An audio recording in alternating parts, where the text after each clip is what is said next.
Yeah, buddy. We live here? Damn, computer's being laggy as fuck.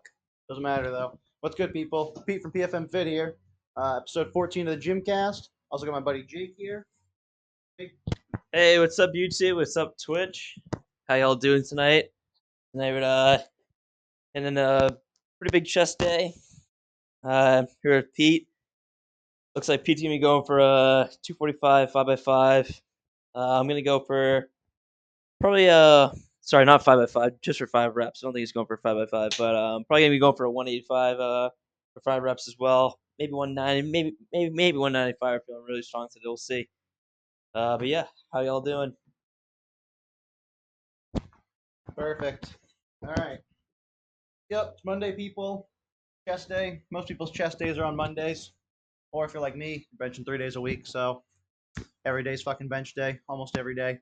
But yeah, just gonna get warmed up here, hit some empty bar, and start working our way towards the heavy weights today. So yeah, like Jake said, I'm going for a 245 for 5, just one set of 5, not a 5x5. Eventually we'll be doing that. But yeah, just a heavy set of 5 today with a big drop set perhaps. And yeah, we're both going to test that out, see how it goes.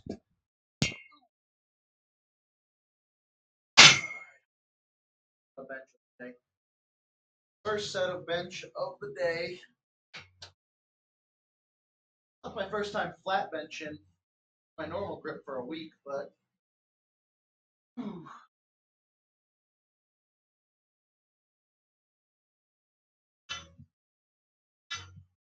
buddy.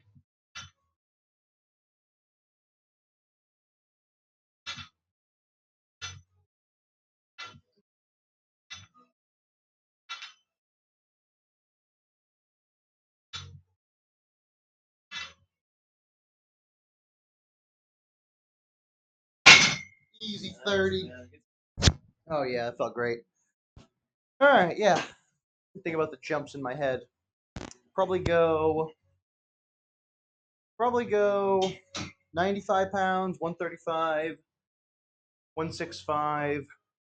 Jake could probably go for a 185 there. I'll probably go for a 195. Whoa. Yeah, and then after 195, I'll go hit a light set of 225, and then try 245 for 5, which would be a PR for me. So yeah, kind of been testing a lot of my 5 rep maxes lately on a lot of different lifts because I don't know. I'm just trying to hit like a strength phase right now, and I don't want to 1 rep max every week, but I want to start from like a 5 rep max, work my way to like a 3 rep max, and then maybe 1 rep max on certain lifts. And yeah, kind of just test out my new strength, my new capabilities on certain lifts, and yeah, try and reach new heights. So that's the plan, people. But yeah, got to start with a solid warm up. That's how everything starts. If you want to do it well and do it for a long time. So, I mean, hell, you guys might be, a 5, 10, 15, 20 pound PR. You might be able to hit that if you just hit a good warm up. You never know. That might be what's holding you back. Or you keep getting injured because you don't warm up. So, warm up, people. We're going to set up the warm up here right now, and we're going to keep saying warm up a lot more as we warm up. So, ready to warm up, Jake? Sure, let's go. All right, cool. You want to take a plate off of there and a brick off each side, and we'll hit a warm set of rope for just some lightweight. Yeah. And take a brick, yep. Then one off the other side. Even it out. All right, so our warm up, we're going to start here with a cheeky circuit. Might not pivot the camera to cover us both doing it at the same time because it's not possible, but we'll start right here. Jake's going to hit a set of rope. He's going to warm up with that. And we're going to go rope, lat pull down, and rotator cuff extensions. So, yeah, just a typical, my typical push warm up where you warm up, woo, I'll strip there. You warm up, obviously you warm up the pecs and the pressing muscles and the delts while you're doing your empty bar sets or your build-up sets. And you warm up the smaller muscle groups like the triceps, the lats, the rotator cuff, all those things by doing these other, accessory type exercises. So that's our plan there. And I like to start with triceps because I like to get a good pump right in my triceps and also some blood flowing in the elbows before I do any of my heavy pressing, or even any real sets of pressing, honestly. Now, like for me, like a real set starts at like 135 or more. That's when I start taking it seriously and start maybe throwing on elbow sleeves and stuff. But I like to be warmed up and have my elbows uh, getting lubricated before that. So I think the best way to do that is to do some form of tricep extension. And I mix it up. Sometimes I go rope. Today we're using rope. Sometimes I use squiggly bar. Sometimes I'm starting to use the V bar again, mixing it up that way. And yeah, just a regular little push down for a solid like 20, 30 reps. Yeah, if you look over here, pivot the camera for you. Jake is hitting his rotator cuffs, which we always talk about that on the channel here since we press a lot, we press often, and we press really heavy.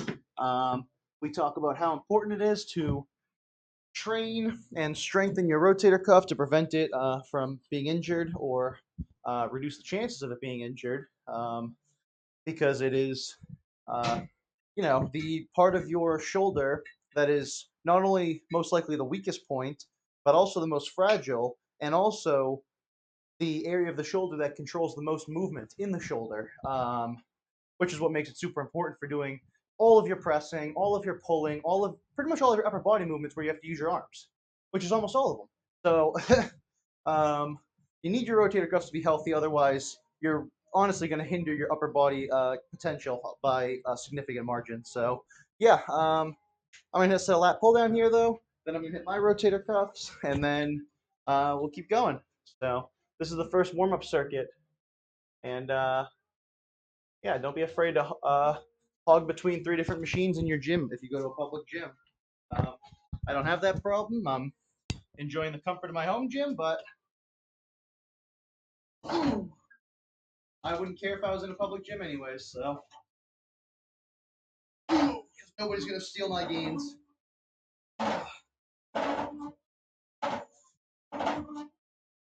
Right, Jake? Yes, sir. Yeah. Me and Jake have battled a great many dirty gains thieves and gains pirates to try and rob you of your gains, deprive you of them, overcharge you for them, reduce the hours at which you can make your gains. Any form of wronging your ability to make gains is pirating your gains. It's stealing it. In front of me on the rack.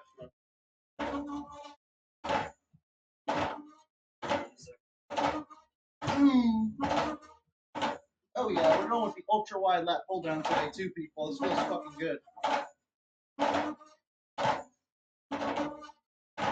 Oh.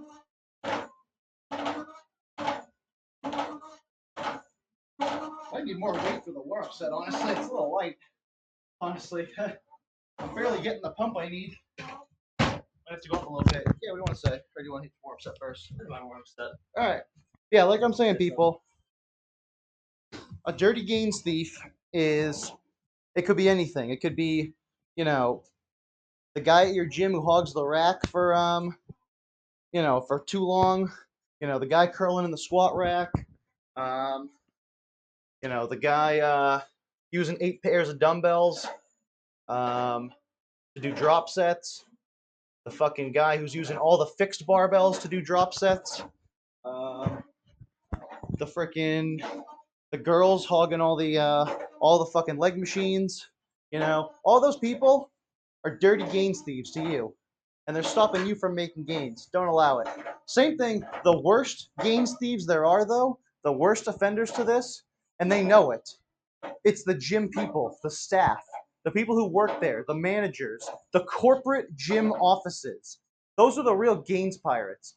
And you may think, how's that possible? They run a gym franchise. They sell gym memberships to people. You might be having these thoughts in your head. And you're right, but here's how they're gains thieves. They sell you that membership. They tell you you sign an agreement for a fixed cost for a gym that operates at some certain hours. Here's where the gains thievery comes in. And Jake can attest to this because he was there with me as my witness to this atrocity. We were at a gym. We've been working out there for about a year. It's a no, we won't say right now. Well, maybe we'll say later. But this gym franchise, this chain, claims to be the best at fitness. Um, and what made them the best was they were a 24-hour gym, open 24 hours, 7 days a week. I guess on the weekends they were only open until about 8 or 10, I think. But it was late enough, and it was only $10 a month for a membership. That's a fair deal. That is capitalism working at its best, at its peak. Here's where everything took a turn for the worst. Summer rolls around. Me and Jake like to work out at obscure hours sometimes. 1 a.m., 2 a.m., 3 a.m., after midnight, whatever, you name it. You know why? Because the gym's fucking dead, and we're high schoolers and we have energy. We were high schoolers. Now we're, college graduates and college students. But regardless, here's how capitalism doesn't work. You don't charge somebody more for something while giving them less. Here's what the gym did. The gym membership went from $10 a month to $15 a month, and the hours also went from 24 hours to we close at 8 or 10 o'clock every goddamn night. You should have seen how appalled I was as I looked at the lady who worked at the front desk. This freaking clueless girl who worked there. Probably had nothing to do with her, but it's her fault too because she's stealing your game. She works at a place that condones such behavior, so it's her fault. She's an accomplice. But regardless, I felt so wronged, and my integrity was so smited by the actions of that gym franchise that after my workout, I still made my gains in spite of their efforts. I canceled my membership right then and there, and we moved on to a new gym, which also had its own problems, but that's another story for another day. But that's what you don't do as a gym franchise. Am I right, Jake? You don't decrease your hours and increase the price of your memberships per month. That's called go fuck yourself. You're a scumbag. You're greedy as fuck, and you are gains thieves because you're taking away the hours I can make my gains, and you're charging me more to fucking piss in my face. So, anything you want to say about that, Jake? Yeah, no, I think you bring up a good point. If you want to decrease hours, that's fine, but you're gonna have to charge less money. Or if you want to increase money, you have to add incentive, right? I don't mind paying $15 a month if they're getting new equipment, they're getting new plates, they're getting new racks, they're expanding or whatnot. That's fair. But you cannot charge me more money for even less than I'm getting. That's the issue. So, like I said, you can do one or the other, but you have to add incentive, right? You have to incentivize the reason for why you're either charging more money or the reason why you are doing less hours, right? So, if you want to do less hours, that's fine, but you're going to decrease the cost of gym membership because that means that you're paying staff less. Therefore, you're making more money. That's fine. I don't mind you making more money in different ways, but you got to charge less or you have to add more incentive for me to say the gym. If you're decreasing hours, We all know the membership ain't gonna go down in price either. exactly. So Exactly. So if you want to increase it to 15, keep the same hours, maybe put new plates in, get new gym equipment. You know what that's gonna do? That's gonna make me want to stay because you care for the gym. And number two, that's gonna make other people want to come to the gym. Because yeah, even though you're charging more money, you're providing a more quality gym. I will pay an extra $5 for more quality, but I'm not gonna pay an extra $5 for less quality. well said. Right? So and yeah, the reason why we moved gyms is, because of that. And to be honest, I don't even think that the gym that we moved to was better. It probably was worse, but we knew what we were getting into. We didn't just go there and they were like, "Oh yeah, $10 a month. Now it's $20 a month. We're not, 24 hours or whatnot."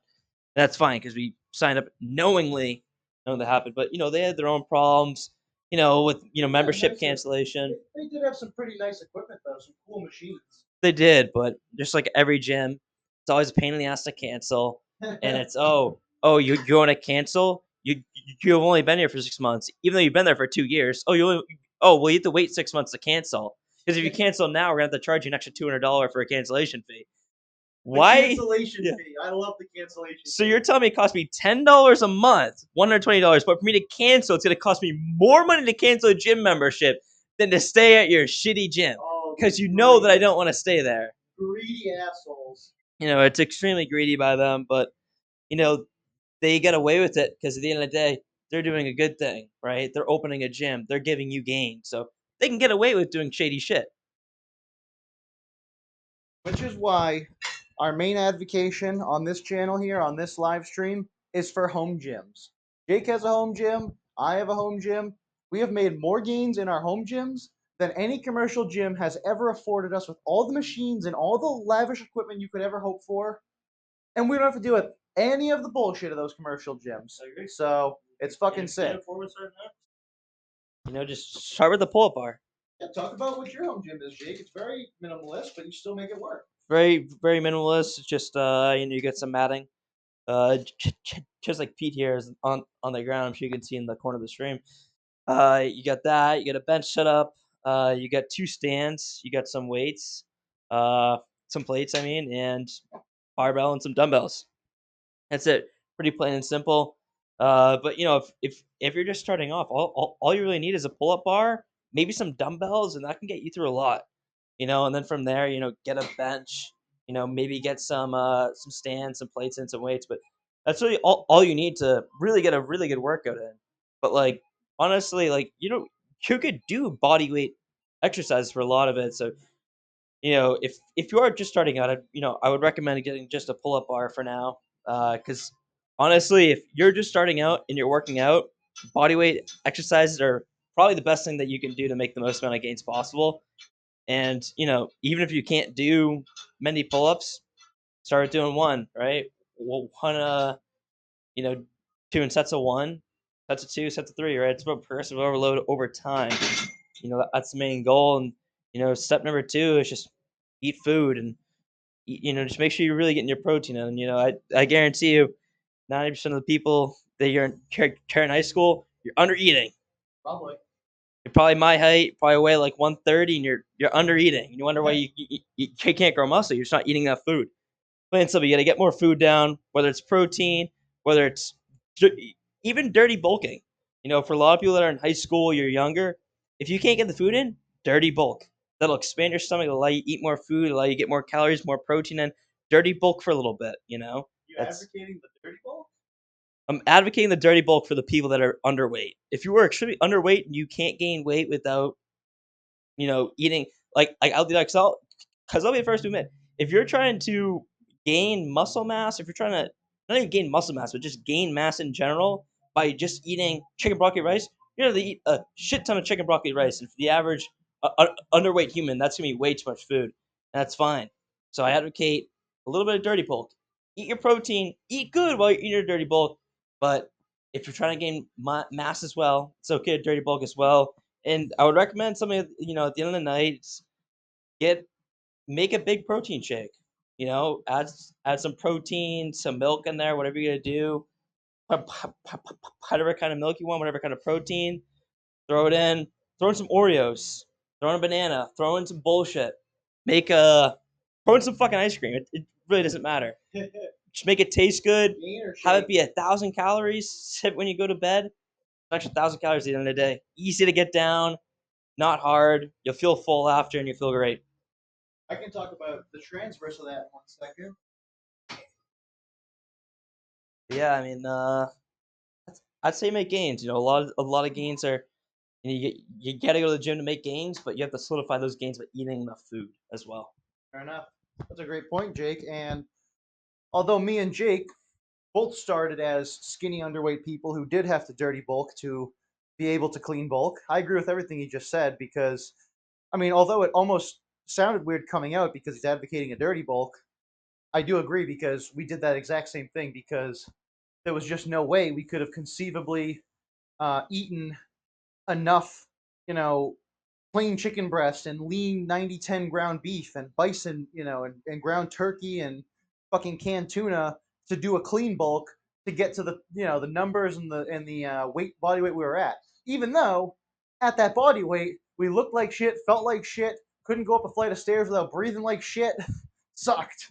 It did suck, but we learned a valuable lesson. And by the next year, we were able to lean bulk by leaning down just through eating the same quantity of food, but the caloric differences between eating 60 grams of protein, through 20 chicken nuggets versus 60 grams of protein through a piece of chicken breast, plain chicken breast, or salt and pepper, whatever, you will cut because you're getting the same protein for way less calories, way less fat, way less carb, way less bullshit.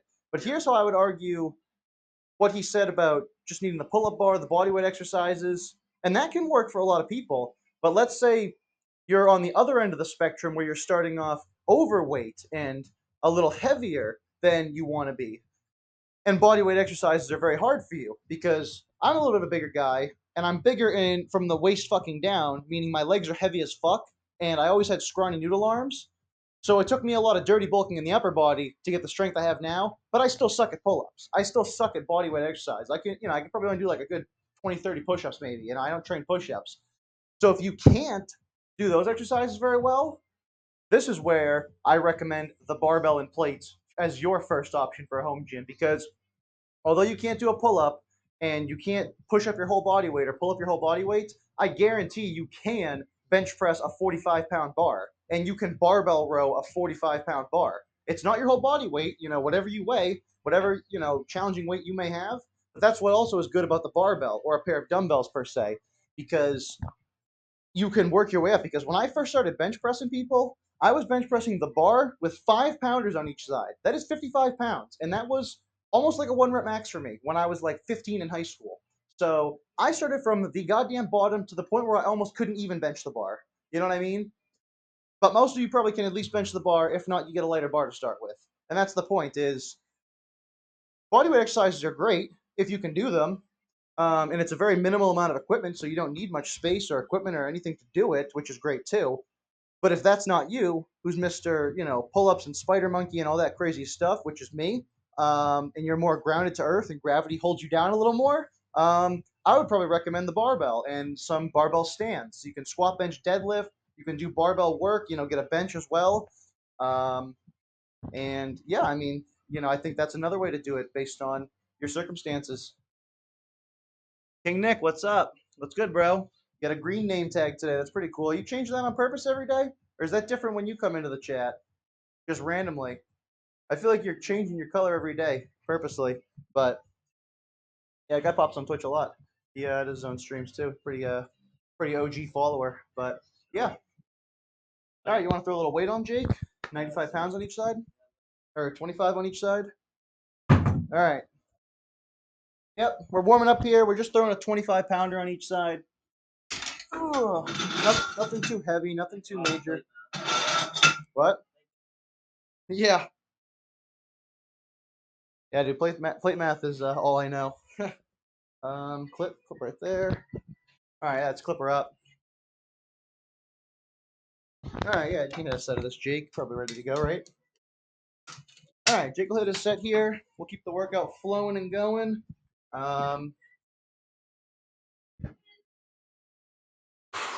Let's go.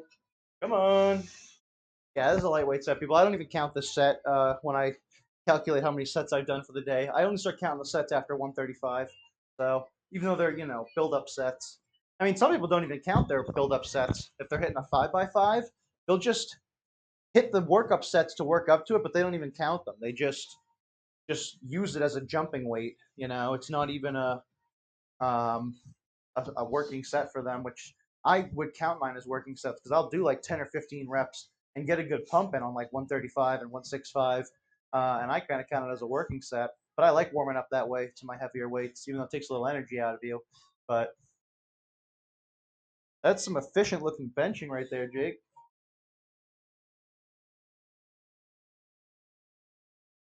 Very efficient. Yeah, I don't know if you guys know who this is, but this guy right now is dressed like fucking old school classic, like fucking 2014 Rotoshaw. If you guys know who that is, the pink slips legend himself on the game of FIFA, back when FIFA was actually fun. Um, but yeah, I don't know where he got this sweatshirt from, dude. I've never seen him wear this before. I bet his girlfriend just bought it for him or something like that. All right. All right, spot on. Normally we're both twinning and wearing a Pure Hockey shirt. You might be wearing one underneath. You wearing a Pure Hockey shirt underneath that? You wearing anything under the tarp? No. No, he's not wearing a Pure Hockey shirt underneath. Oh well, would you look at that? That's actually a first. Funny enough, Shot's still the best side, man. Oh yeah, dude. Still the only funny one there. Yeah, exactly. No, I agree. I agree. And he doesn't even post videos or even like try. It's just fucking funny, dude. That's the funniest people though, the naturally funny ones, you know? Like just what they say just fucking sounds hilarious. We should weigh in for the day though. I'll hit this set, then I'll weigh in. I'll see what I weigh today. I haven't weighed myself in a couple days. Don't drink Primes. You know, costs like $5 for a fucking bottle, and it's just bullshit. Oh, Will not hydrate you. It's full of salt. Not better than a Gatorade.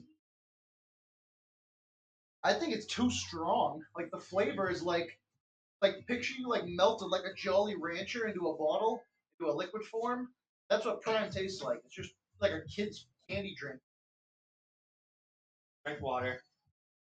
You know, I don't get a KSI and like Logan Paul could be like 30 years old and still drink that. You really want like a sport drink after? Fucking Gatorade.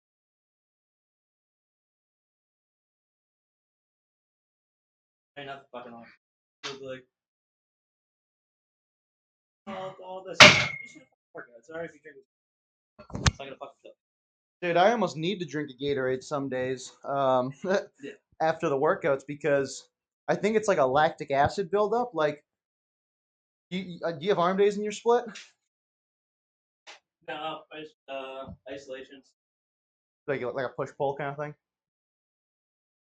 like on your back and arm, like chest Yeah. days. Okay, well, fair enough. But do you ever get like really sore biceps and like triceps to the point where like let's say you're like in the shower or something, you're gonna like shampoo your hair, you like can't even put your arms overhead because they're gonna cramp in like the bicep? Not there. Usually like my legs. Huh. I don't know, maybe I don't train legs that hard. But no, I've had the cramps in my legs before from playing hockey and soccer and stuff. But I've gotten in my arms like recently, like I'll be like I'll be like in the shower, people. I'll be like putting some shampoo and stuff in my hair, rubbing it in, or it'll be after the shower when I'm like drying my hair with a towel, and just my hands being above my arms, or I mean my arms being above my head like this, like the way it just shifts the blood, dude. My arms are literally like about to cramp. It feels like weird as fuck. Like my biceps feel like they're cramping up. It is a weird feeling, and I just feel like I need like a Gatorade or some electrolytes or something, or water or anything. But anyways, let me weigh in here.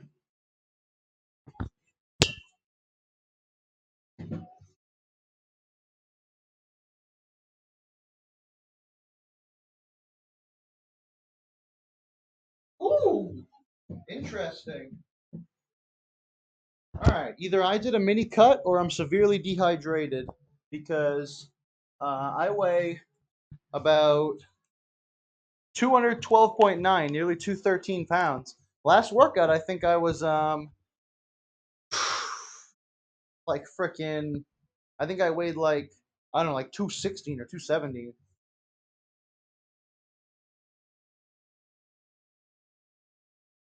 Staying hydrated, people. Make sure you stay hydrated.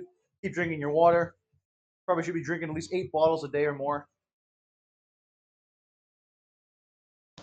Oh, it's so good for you. Trust me. I'm a human being. I know it's good for you. But anyways, yeah, I'm a little light today, to be honest. A little light on the weigh-in. Only weighing about 212 today, nearly 213. But hopefully we can still hit our big numbers today. I don't think it'll hold me back too much. Yeah. Cup the spring, baby. Hell yeah. Gym tan laundry. Let's get it done. Yeah, you're gonna get a tan this year, Jake? Yep, go in the tanning beds, baby. Oh.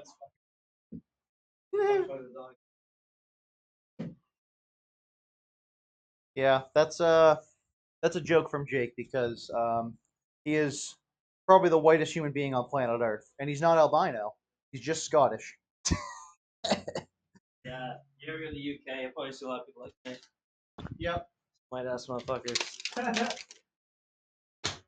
Alright. Nothing wrong with that.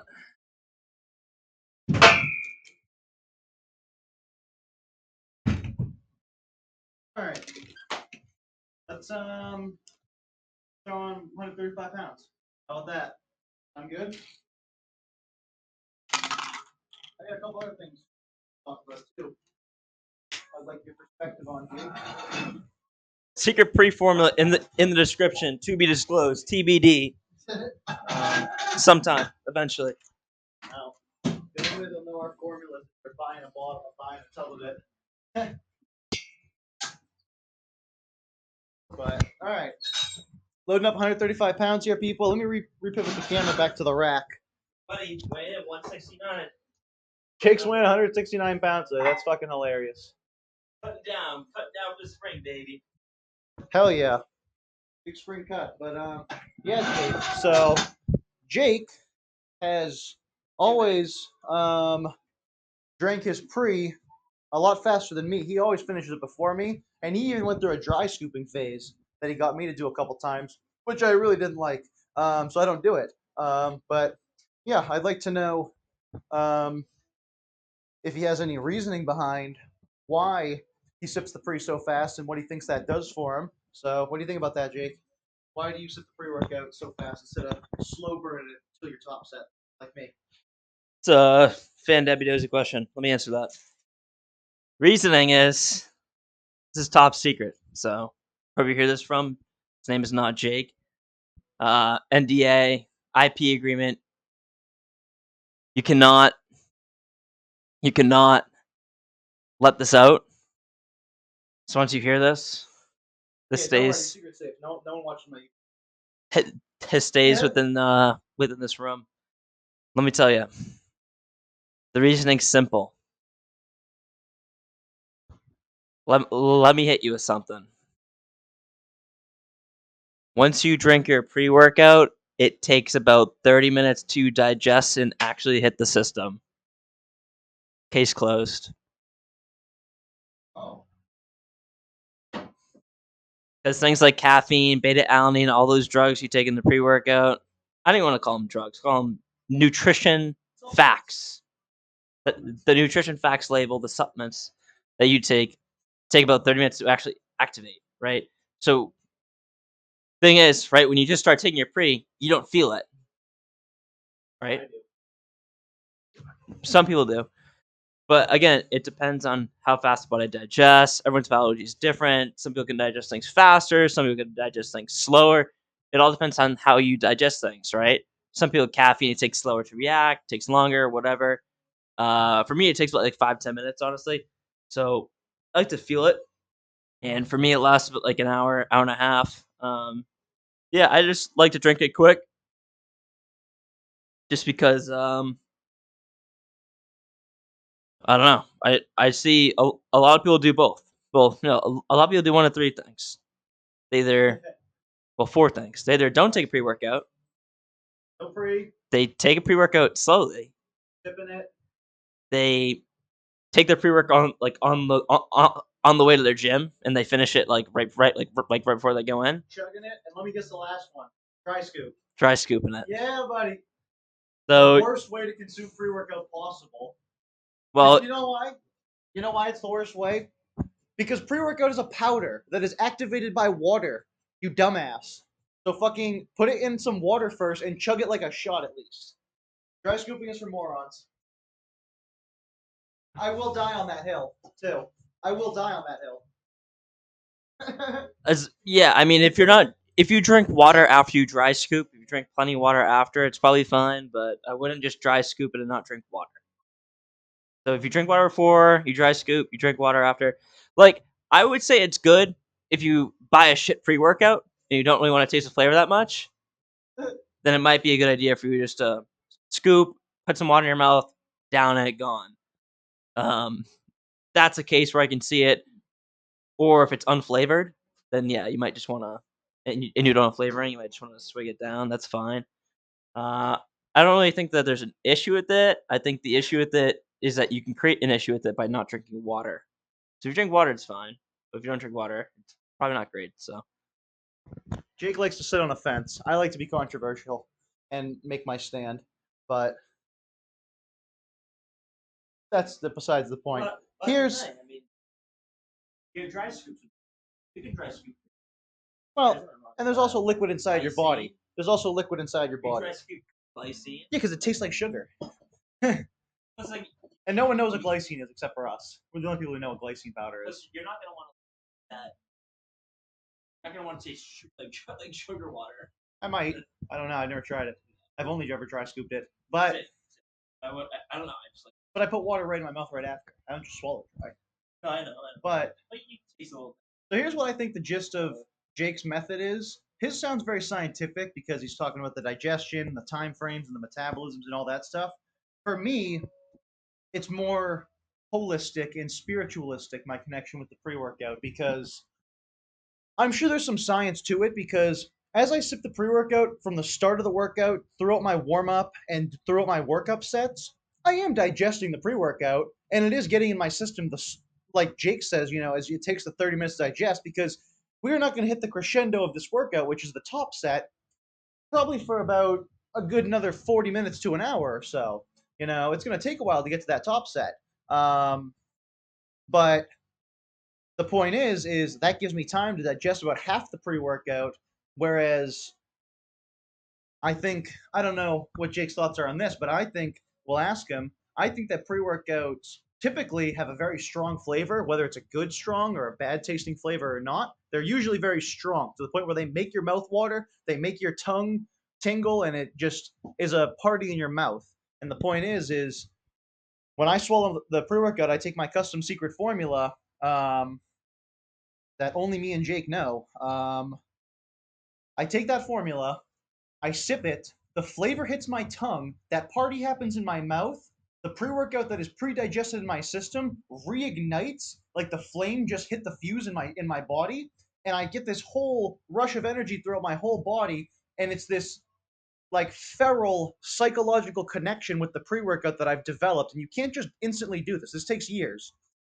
You sip the pre-workout, and your body knows it's time to lift. It's almost an instinct you have to develop. So where I sip the pre-workout right before the set as a ritual, it activates the mindset. I use the mindset to execute the lift. That's my method. It's not quite super scientific, but I have my reasoning, and I would say it's more primalistic than anything. Yeah, and Jake's approach, like I said, there's other approaches that can work. I personally think dry scooping is probably the least effective one. So, is what it is. But yeah, what do you think about that, Jake? Building a psychological connection with your pre-workout instead of just a scientific understanding of how the chemicals break down in your stomach. Yeah, I mean, you could do that, but I think once facts are facts, the facts are there, then like it's hard to dissuade those facts, right?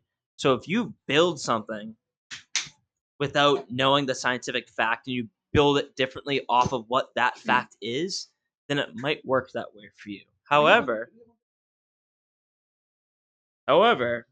if you build off of a fact and you try to create a spiritual matter over something, it's going to be hard to do that because you know the actual fact Well, I'm behind not it. denying facts.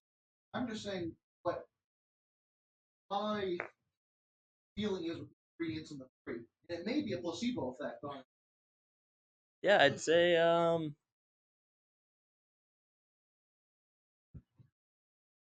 drink your pre-workout. I think that's the answer here. However you want to drink it, you want to drink it before, you want to drink it during. Just don't drink it after. Okay. Well, then it's post. Yeah. Drink your pre-workout before or during. And I wouldn't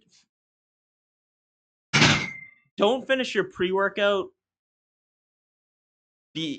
before half of your workout. If you're finishing it like 75% done, you should be finishing it way before then.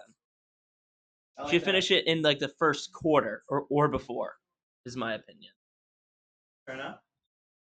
Yeah, and like I said, I mean, I didn't really care about the science of like 30-minute digestion, but I'm not denying it exists. I'm just saying I sip probably about half my pre-workout before my top set, or more, a little more than half sometimes. And that's about an hour we're talking right there, meaning I've hit that digestion window for at least half the pre. Got a little seat switch here. So I consume about half my pre-workout, and it gets more than a half hour to digest.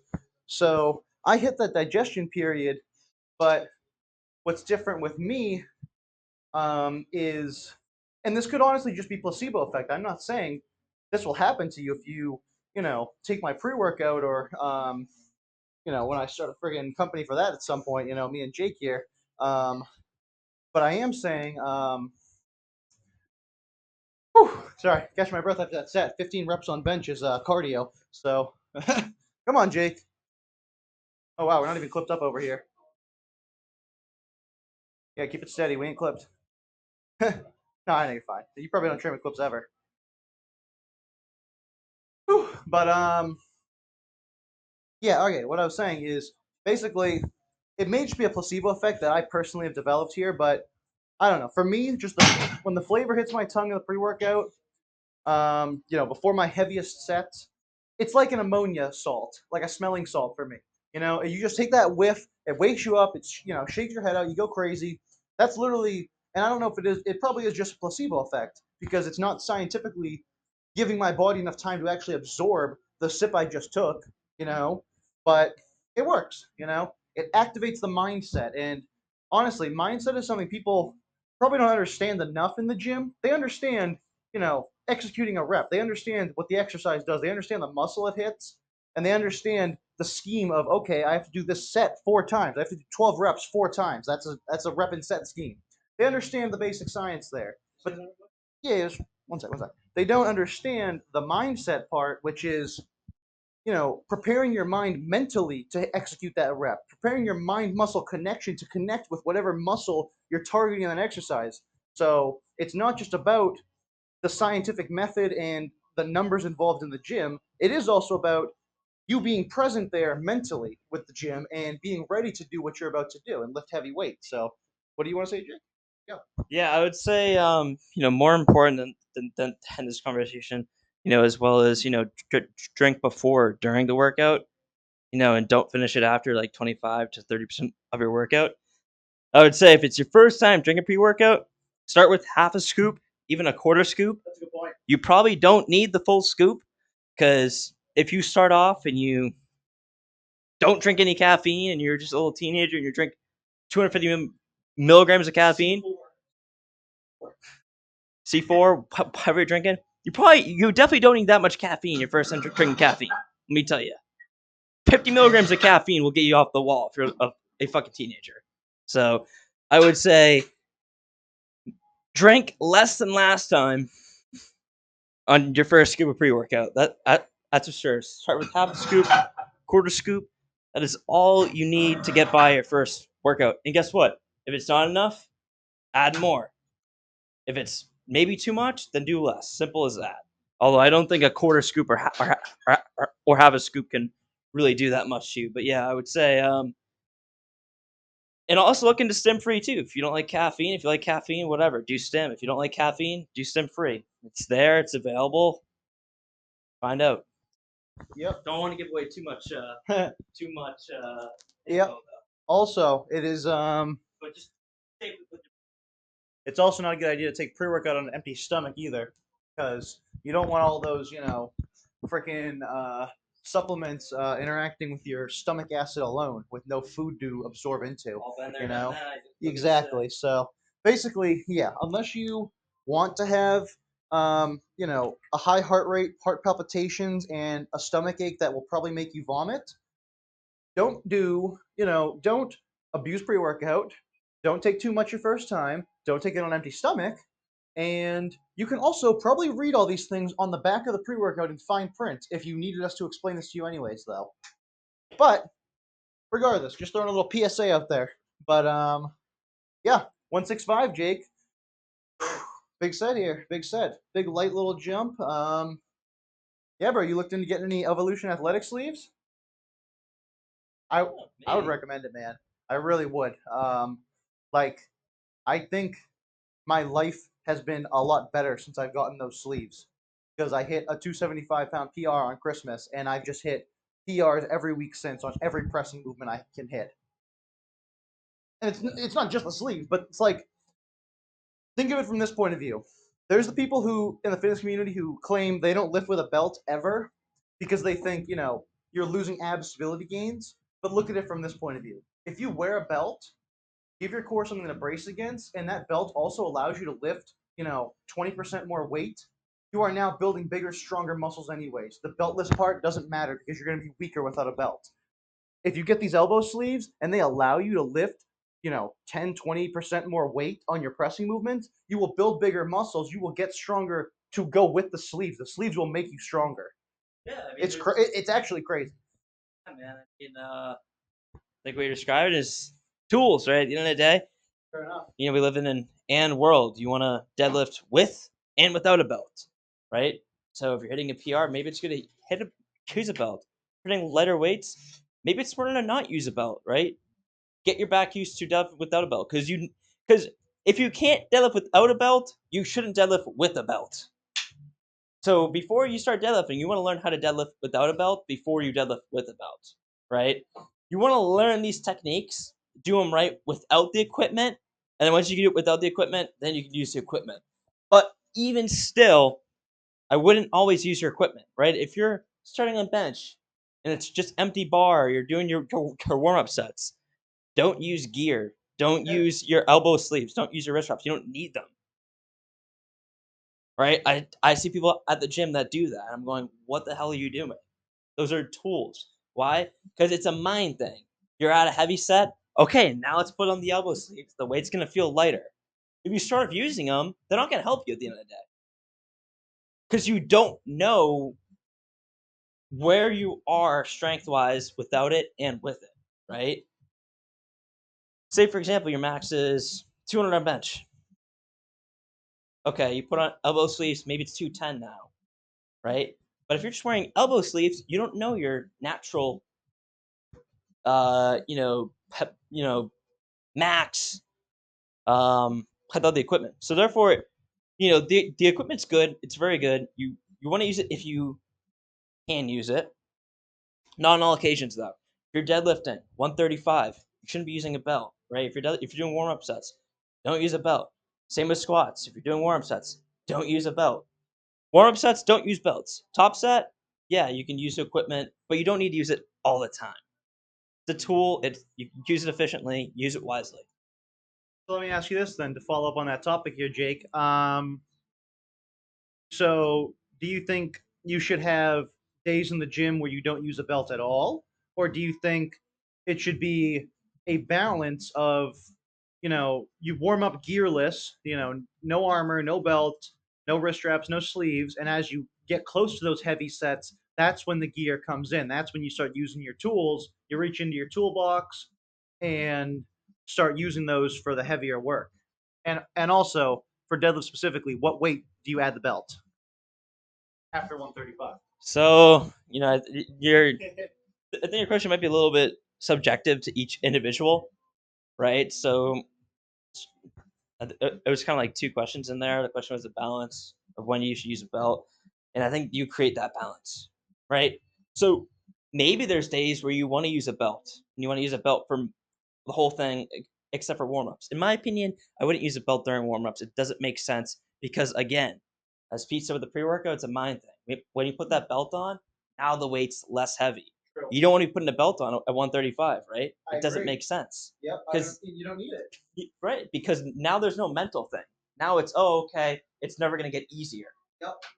So you kind of want to save it. You want to save the tank, and to really to piggyback off that question, that balance is the balance that you set, right? So maybe in your workout you set a balance that you don't want to use a belt for the whole entire workout. Maybe you want to use it for half the workout. I don't know. You set that balance. Just make sure that you are balancing, right? And I think the other question was, what weight do you want to use a belt at? Of course, 225 is the answer. No, I'm kidding. What weight do you start putting your belt on for deadlifts? Yeah, I mean, When does the weight get heavy enough? yeah, well, everyone knows, 315. No, I'm kidding. Um, Again, obviously, everyone's different. Especially, you can get into male and female. Some people. Okay, what about for you, Jake? When do you put a belt on deadlifts? I would say probably around like 225, like 275 range. I'm putting mine on at 105. Just don't do it in your first warm up set because it's a mindset thing. Because like for example, for Pete, right? He does 135. He puts on 185. He puts on the belt. Okay, it's just 135 again. Yeah. That's kind of like it's not exactly that, but that's kind of like the mindset you gather. Okay, this isn't really 185. It is, but I'm gonna make it easier. So obviously, if you're doing empty bar 135, you're doing your warm up sets. Don't use a belt right away. Don't use gear right away because you want to lift that weight at 135 without the belt and be like, wow, that was easy. Imagine when I put a belt on how much easier it's gonna be, right? And I think that mindset's super helpful. I also don't think a belt is really gonna help you with such low weights either. I don't really think it's gonna make much of a difference. That's my opinion though. But I've recently changed my deadlift form a little bit too, as well as instead of gripping and rip it, I'm sort of going down to the bar, slowly getting a good lift off beforehand, getting the bar off. Because if you guys notice, especially with bars that are kind of like bendier, is that when you first lift, not all that weight's on there. So when you grip and rip, it's empty bar, and then after about like half an inch, now it's a shit ton of weight. So what I like to do is I like to lift the bar up to the weight first, pull the slack out, and then pull. It makes it immensely easier. And that's my opinion. He's in a quick set here. Nice 165. Good form. Again, if he didn't have good form, he wouldn't be using wraps. It wouldn't make sense, but he has good form, which means he has the ability to use wraps. Because guys, at the end of the day, everything in the gym is it's a challenge. It's a gateway. It's the ability to get there. How can I get to a position where I can use wraps? How can I get to a position? Oh, okay. I need to practice my form. Okay, my form sucks. How can I get it better? Okay, it's better. It's better. It's better. It's better. Okay, my form's really good now. Now I can use gear. Makes sense. If your form's shit, you probably don't want to use gear because now you're gonna be doing bad form with wearing a belt, which might even screw it up more. I don't know. If you have bad form deadlifting and it sucks, why do you think it's going to make it better if you put a belt on? It might make it worse. I don't know. Yep. So I would work on form first before focusing on tools. But tools are good. Just I think it's a mindset of like, oh, I want to get to 5. Oh, I want to get to the position where I can put tools so I can my workout, right? Yep. Exactly. Well said. Yeah. Now Jake's gonna set a 165. Um, and yeah, I just hit a quick set of 12 on 165. Completely gearless. No elbow sleeves even. Definitely no belt. But yeah, next set I am gonna start throwing on my sleeves and my gear at 195 pounds. But yeah, I mean, I don't know. The sets are just feeling really good today. My elbows feel really good today. Um, so I figured, I auto regulated and said, the past few weeks, 165 has been where I've been normally throwing my elbow sleeves on at least. But today I'm not bothering. It felt good enough. Didn't need the elbow sleeves, and got the weight up for 12 easy controlled reps. So yeah, felt good. Then I'm gonna throw my gear at 195. Great set there, Jake. A lot of power. Um, yeah. Let's keep it going, people. Had some more questions and talking points. Hi. Yeah. What is your training split right now, Jake? Uh, Great question. Training split as of right now is from 185 here. Um, Usually probably in a couple of days. Uh, well, let me explain this full circle. Been rock climbing a lot as well, so that's kind of replaced my back day. Um, Rock climbing about 2 3 times a week. Hit bench and legs, so I'm powerlifting twice a week, and I've been doing a lot of running as well recently. Getting back into that. Just did a good 50-minute run, 5 miles, some 10-minute miles. Felt good. Oh yeah, you're doing 195. Yeah, you just hit your set. I'll hit my set first. Yeah, it's a pretty balanced thing. That's in about five 5 days a week. Pretty solid. That's awesome. I used to be in like the 6 days a week, but like honestly, like too much. Not much in my opinion. Cover and social life, yeah. And also been doing a lot of running recently too. So that's been good to incorporate the running. It's good. Hey guys, don't be too afraid of cardio. I know people say that cardio kills gains, and like it will if you're doing half marathon and marathon runs. Yes, it will kill your gains, but like you're just running like a few miles, few days a week. It's not gonna kill your gains. It's just it's good to get cardio. It's nice, to feel good, lower your heart rate. There's a lot of benefits behind That great talking points there, Jake. And yeah, I loved everything that you just said right there because it's sounds very similar to myself with, different pieces put into the places where I have certain things. We're both balance builds here, you know. I mean, obviously at the core of my gym training here, I'm going for strength, but at the same time I want my definition, I want endurance, I want stamina, I want athleticism. Jake is the same exact way. Like he said, a couple days a week he's powerlifting. For back day he's on a freaking wall doing rock climbing, boulder walls. Which is crazy for his forearms, his back, his athleticism, and he's running. So he's getting in his endurance. He's building up his heart rate. He's building up his athleticism there. He's building up his stamina. We're both fucking balance builds, which I just think is a cool way to train. Just kind of jacks of all trades. And for me, you know, I'm in the gym 5 days a week, but I don't train everything like a power lifter. I still get in, a good bit of kickboxing. I play soccer. I play hockey. That's where I get my running in. That's where I get my athleticism in. And also, me and Jake go rock climbing, like, every now and again. I like rock climbing too. So, yeah, that might be some videos we make in the future. Go take over a rock climbing gym. But yeah, I like everything you said, talking about a balance build. But you've been going for runs lately, like outside in the cold in this? it. Not really in the cold, in the treadmill when it's pretty cold Oh, out. you got a treadmill. At at the rock climbing gym, there's a treadmill, Oh, that's so sick. what I'll do is I'll climb and I'll hit a run as well. So climb for about 30 minutes.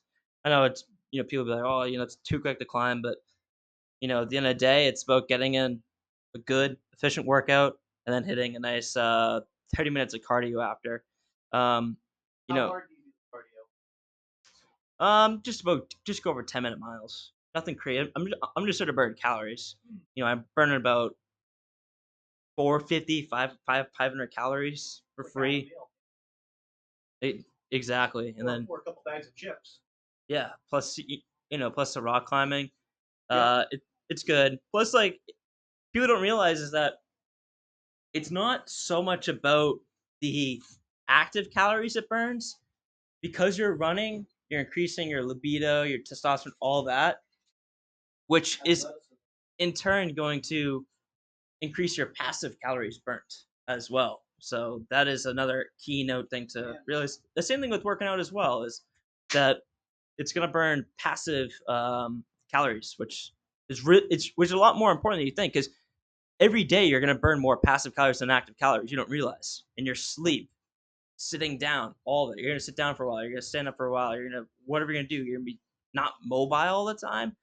And I think that's the most important time when you're supposed to burn calories is how many calories can I burn then by burning those active calories and creating, more testosterone and, faster metabolism and all of that, right? So that's very important to note. Interesting. And also, you want a low resting heart rate, which I think is the most important thing for cardio because it's a very simple trade off of an equation. If you put your body through, 10 minutes to an hour or two of high intensity, high heart rate training, whether it's a sport, whether you're in the gym, on the wall, on the treadmill, whatever, if you raise your heart rate and train your body to be used to that raised heart rate, and then you sit on the couch the other, fucking 10 hours of the day, or you're sitting in an office chair the other 10 hours of the day, or you're sitting in your car, whatever, your resting heart rate when you're not doing those physical activities will be much lower and you will live longer because your heart will use less ticks on a daily basis as you are not exercising because your body is used to the bursts of high exertion from your exercise. And then when it's in a recovery state, it doesn't need to beat so hard because it's not training. It's just in relax mode, which is when you do all your other shit. But what about this concept, Jake? So you've been running. That's great. There's a treadmill there. And you're just burning some calories and um, just kind of trying to keep a pace and whatnot. But how do you feel about? 'Cause I was thinking about this. Why I suck at doing cardio these days and motivating myself to do it compared to in our high school days. I think the main reason is because we don't have a sports season to train for. I don't have a soccer season coming up where I want peak stamina from running on the treadmill all summer. And, I don't have a hockey season where I'm going to have just played a soccer season and all this stuff where my cardio's peaked and everything. So it's harder for me to want to train my cardio so hard, even though I know the benefits are so great and it will get me what I want, which is athleticism, stamina, low resting heart rate, more endurance all over. I want those things, but I find myself not being motivated because I don't really have a purpose to use them for, like a season coming up. I don't have a race coming up or anything. I just would have it in the locker as another part of my fitness skill sets. And I don't know why I don't want it the same way. I want to just keep it in the gym. It's not like I have a powerlifting meet coming up. Why do I keep bench pressing 3 times a week? It's the same thing. It's just the desire, the motivation. So I'm trying to give myself a new mindset for cardio of just wanting it to have it, not wanting it because I have a season coming up. But that was a good motivation when I did have a season because I would almost never skip a treadmill run at the end of our strength workouts. Jake was right there with me. We played sports together all through high school. Um, and we would work out of the gym. I'm the one who got him into the gym, and I'm sure he's grateful for that. He thanks me every day.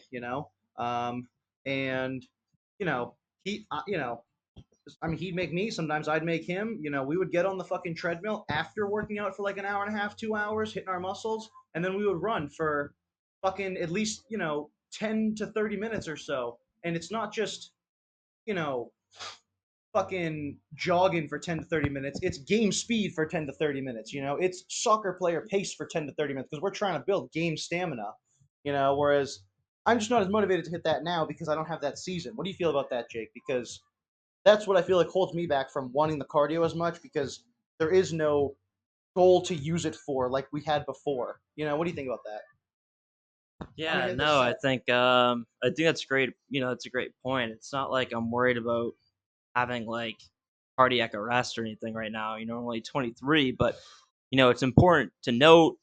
Really more importantly than that, it's good. It's one, it's good to build healthy habits now, and number two, it's really important to realize that we're very sedimentary nowadays, and the fact that we're very immobile. And 100 years ago, we were very laborious, or constantly outside working and all that. And that's fine. And, I don't think that there's necessarily an issue with being more sedimentary now. It's just that our bodies haven't evolutionized and adapted to that yet. So as our ancestors, they're always out, they're always working, always burning cardio and all that. And at the same time, that they're not eating enough food either. And but they're able to get away with that, right? And that's fine. Well, I'll be honest, what helps me is, I do have a friend, a roommate, and he's an ultra marathon runner, and he has to run a lot, and he has something to train for, and it's easy when he goes, "Yo, let's go and run it." Right? If I was doing it myself, I probably wouldn't run, but when you run with someone, it makes it a lot easier. And the nice thing about what he's training for, he's not training for fastest guy wins. He's training for the longest guy standing wins, right? Because you're running like 50 to 100-mile races here, so you're not training for speed, you're training for longevity. You're training for long, hard, 8, 9, 10-minute dog miles. And just keep doing that, right? Real quick. Let me tell you, people, it's so hard to do because, especially if you come from a sport where you're used to running fast, sprinting, going full speed.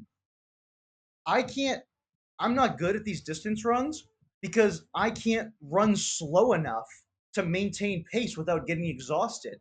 I find myself dog tired after like a mile or two and gasping for air because I'm not going slow enough. And when I run with Jake and go at his pace, he gets the pace because he's trained with his friend who does ultra marathons. You need to literally be like almost like one speed above power walking, essentially. and that's the marathon pace. And it's not pretty, but you can go for fucking ever running that pace. It's crazy.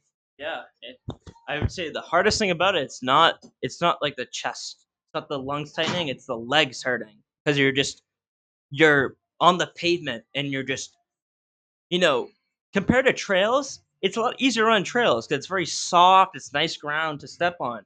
When you're on the pavement, you're crushing and you're stomping on this pavement with your shoes and your bare feet. It's not it's really not that great of feet. Come on, Pete. Get a nice set of 195. Come on, let's go.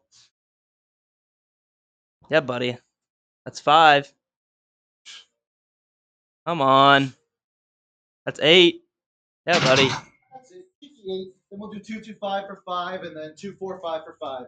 Yeah, buddy. Nice set of 8. All right, I'll set up 0.5 for you. But yeah, I think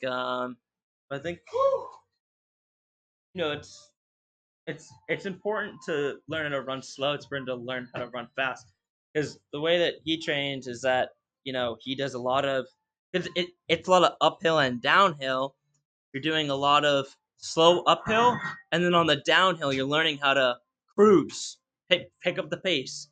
Turn that 10-minute mile into an 8-minute mile, a 7-minute mile, because there's a lot of uphill, downhill. So it's important for him to do a lot of incline, go a little bit slower. Okay, decline, go a lot faster. So it's interesting how it's a lot of elevation, a lot of okay, heart rate's going up, it's going down, going up, down. Using your momentum is very important, and I think running slow, it's 10-minute miles, 50 minutes. That's what I did the other day, and it feels good. It's not bad on the chest. It's not really bad on the lungs. It's bad on the feet. Your feet will go numb. Your feet will feel like shit. Your calves start to burn. You don't want to do it, but you get through it and you feel good after. And you burn more calories. If you do that run faster, you're gonna burn less calories because you're working your chest, you're working your endurance more than you're working your feet. And the cool thing about it too is you will build your calves after running. You will build because you're running so slow and your feet are getting that grunt work. And I think that's it's very important to learn how to do.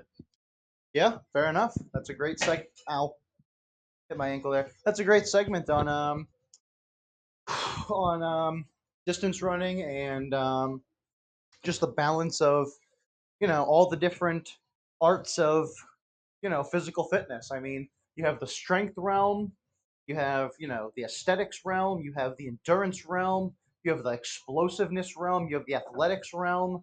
You have a lot of different realms of fitness, and I think me and Jake are both kind of pioneers of the discipline of mastering them all, and well, not mastering them all, but progressing in them all to with an end goal where we become a lesser degree master of all. You know what I mean? The jack of all trades is a master of none, but a jack of all trades is often better than a master of one. Every master of all those one disciplines will lack severe amounts of positive benefits from the other disciplines. The power lifter will have very underdeveloped physique and genetics and low stamina, low cardio, low athletic ability. If they're specifically just a power lifter, that's all they ever do. The bodybuilder also going to lack endurance, lack stamina, perhaps lack strength because they sacrifice strength work for physique and aesthetics. The endurance runner sacrifices the ability to hold that muscle because it's not beneficial to carry all that extra muscle to run for long distances. Though they have the stamina of, a freaking horse, and it's insane, and they can run for dozens, if not hundreds of miles and all these crazy feats. You know, every every build has its trade-off, and there's even a trade-off to being a balanced build because you are probably not going to become a master of any, or at least not very quickly, as you could by focusing and specializing on one. But that's where periodization comes into play, which is what I think the winter is good for periodizing things like strength, because you're already more inclined to bulk if you live in a place with a winter season because you're adding layers. You're going outside less. There's typically less opportunities for cardio and sweating and burning calories, in the winter, which makes it a good time to prioritize your strength. So you periodize that to focus on strength in the winter, hit some big PRs, hit some big numbers, as the spring rolls around and it's nice outside, you go out for more runs, you play more soccer, you go to the field more. You're sweating more just because it's hot on a daily basis more, and you have more reason to sweat, so you're burning more calories, and you end up gradually working your way into an endurance slash physique phase where you get a little more toned. You hit the summer cut, and you work on your endurance into the winter where you bulk again, hit more PRs. This is the cycle. At least in New England, it is for us, where the seasons change. But let's go. Oh, yeah, that's huge. Come on. That's two. Come on, get five. Come on. That's three. Two more. Come on. Nope, nope, nope. Get it, get it, get it, get it. No. Oh, it's unlucky. Is that 3.5 on 185? Yeah. Unlucky, unlucky. Sorry, I'm not used to the bench yet. A little, Yeah, Jake did. He may have gone a little overboard on the rock climbing build phase, but he did become very, very good at that in a short period of time. He sidelined the gym for about a year or so and really prioritized rock climbing. And like, what level would you say you were at? Like, what was that chart? Like, you're pretty much in the advanced level of like V6s, V7s, right? intermediate range. Well, but the top of intermediate. Yeah. So basically, Jake is on the cusp of being, he's the top of intermediate, but on the cusp of being an expert level rock climber. The lowest level expert, but the highest level intermediate. Whereas me, who's only gone about 4 or 5 times maybe with him and some other people, I basically am at the top of the noob level and the bottom of intermediate. So, he really, and honestly, his fucking forearms are probably like 2 inches bigger from doing that. And he has just bulbous, like, come on, show your forearms with the camera. You get some bulbous, like, what's the secret muscle? Right here? Yeah, yeah, back up a little bit into the shot. Yeah, this muscle right in here and in here, these forearm muscles, they don't teach you about those in anatomy class. I'm a little fatter than I used to be, so it's not as lean. Well, 3 months ago. it's the winter bulk. We just talked about that. But No, but the yeah, his forearms are quite ridiculous compared to mine, and I shit you not, I have never had more sore forearms or fingertips to the point where I could barely even play video games on my Xbox controller after doing rock climbing too. So it makes a ton of gains. Your back gets sore too, so I can see how he replaces his back day with it for sure. But that's like me replacing, you know, my that's like me replacing my leg days a few times a week with me playing soccer and hockey because I know I'm going to get sore legs from participating in that sport. My hips are going to get sore, my quads, my calves, everything gets sore. The groin, glutes, all those get sore from doing that high physical activity, that high endurance thing to the point where I don't need a leg day. So that's how I'm balancing and auto regulating my training split around getting the best of both worlds. I still get to play my sports and because I enjoy those and they're fun and I get cardio from it and I get to work my legs too and be explosive and athletic and run. I like doing that, but at the same time, I like squatting heavy, I like deadlifting heavy, and when I don't have sports for a week because I can't find a pickup game somewhere, I fucking squat and deadlift heavy as fuck. So, it's just a good balance. And if it comes to the summer rolls around, I start cutting. I start losing some strength or um, some focus on the squat and deadlift goals. That's when I focus on. I start setting running goals. I try and run a few miles. I try and get specific mile times. But here's the thing. I definitely want to talk about this because this is probably the toughest thing for me was trying to do these, endurance based um, running styles because I have played soccer my entire life. And I've played hockey most of my life, but that's a goalie. We didn't do much running there. Soccer, though, all I do is run. All I do is sprint on the field, go as fast as I can, as tight turns as I can, as hard as possible. And that's how I would do my cardio. My cardio would be, at least this is how I trained for college soccer. First of all, the requirement to play on the team in college soccer was running a mile and a half in 8.5 minutes. Jake just said he runs 10-minute miles just to go for the pace and distance. That is not how I ever had to train. That's not how I ever tried to train because I didn't care about distance running. I only cared about short burst sprint speed stamina because that's what soccer required. So I would train, to run 1.5 miles in 8 minutes, 8.5 minutes or less, and I would always get less because that's what I knew I needed to get to make the team in college. And I made the goddamn team because it's what I fucking wanted to do. So when I set my mind to something, I do it. But the point is, and another way I would train is John Terry, a professional soccer player, would do this. He would set the treadmill up at the highest incline. He would also set it to a speed that was a sprint for him, and he would sprint for 20 seconds, rest for the other 40 seconds of the minute, and repeat that 10 times. So 10 20-second sprint intervals uphill on a treadmill, and that combined with the 8.5 minute, 1.5 mile runs, that was how I trained cardio. That was how I knew how to use treadmills. And I like it because it's quick, it's efficient, and you build a lot of stamina that way. But it's the absolute complete reverse spectrum opposite of what Jake just explained, which is pacing yourself for 10-minute miles but hitting 5 fucking miles. Like, it's the complete opposite, and that's why it was so hard for me to even attempt to start doing, like distance type running that Jake was showing me and go at that pace because it's so foreign to how I've always trained on a treadmill or for soccer. I've always trained fast, explosive, hard, high intensity, not, you know, just jogging along the bike path, barely breathing at all because I'm breathing through my nose because I don't even have I'm not even out of breath. Like it's just weird. It's a whole new game of running when you do endurance or distance running or marathons compared to the explosiveness, the athleticism and stuff involved in like high intensity sports like soccer, hockey, fucking football, lacrosse, anything, any bullshit.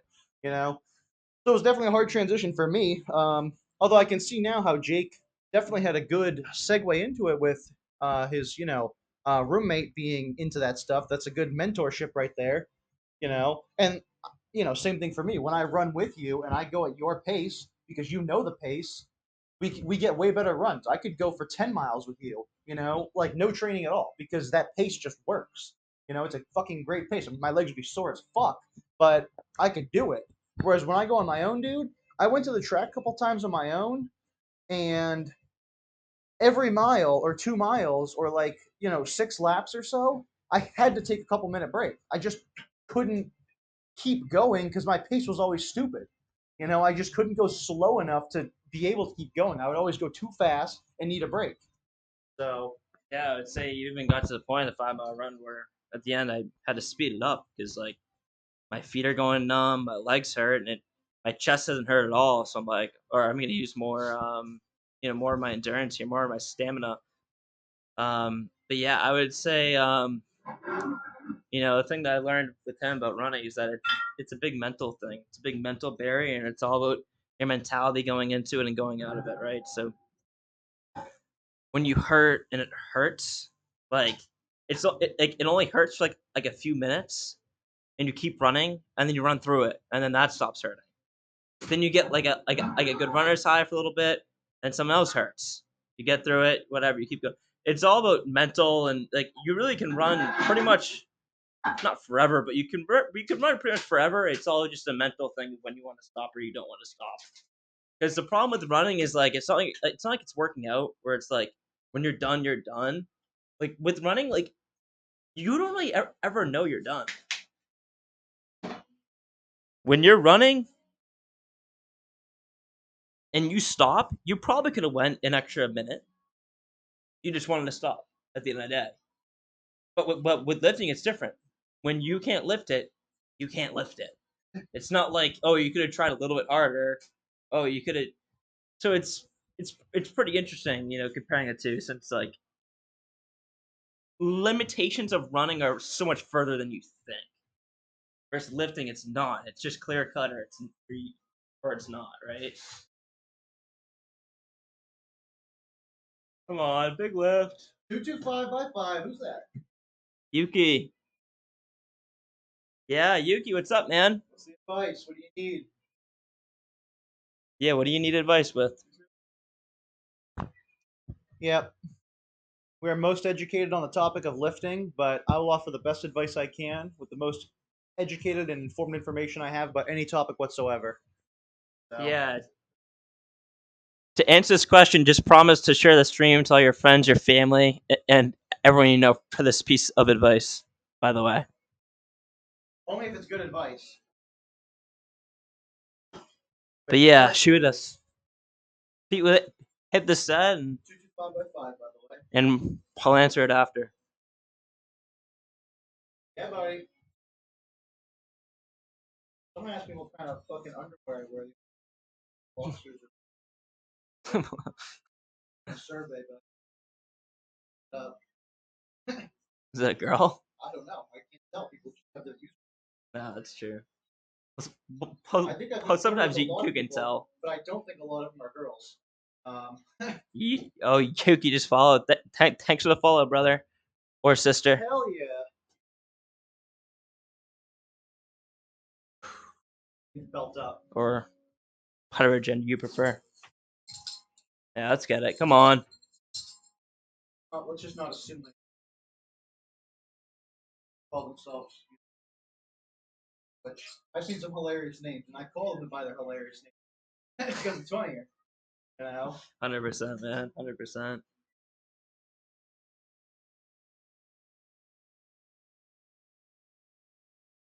All right, we'll answer that after this set right here. 225 by 5. Let's go.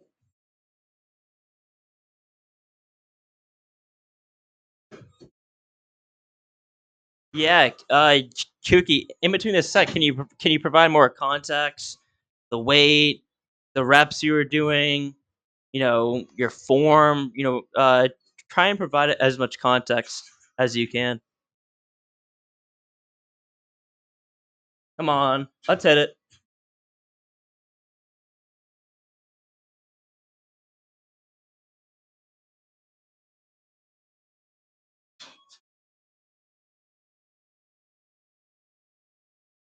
Come on, that's 2. Fly. Come on. Yeah, buddy. On this side, messed up that 4th rep, but it's okay. All right. Wait, you were doing, bro. Yeah, you were doing way too much weight then, my friend. 12.5 kg chest flies. What's that, like 30 pounds? Hold on. That's a lot of weight for chest flies, my brother. Yeah, dude, when you're doing chest flies, you want to go for like 15, 20. You want to go, that's. Okay. You expand the chest. I don't know how to. Or maybe. Viewers list. Okay. Yesterday, during chest flies, hurt my chest or biceps somewhere around the armpit area. That's just. Yeah, that would be chest. Don't really know what it is. Someone told me I overworked it and should not work out for 2 weeks. Do you think it caused because I used too much weight?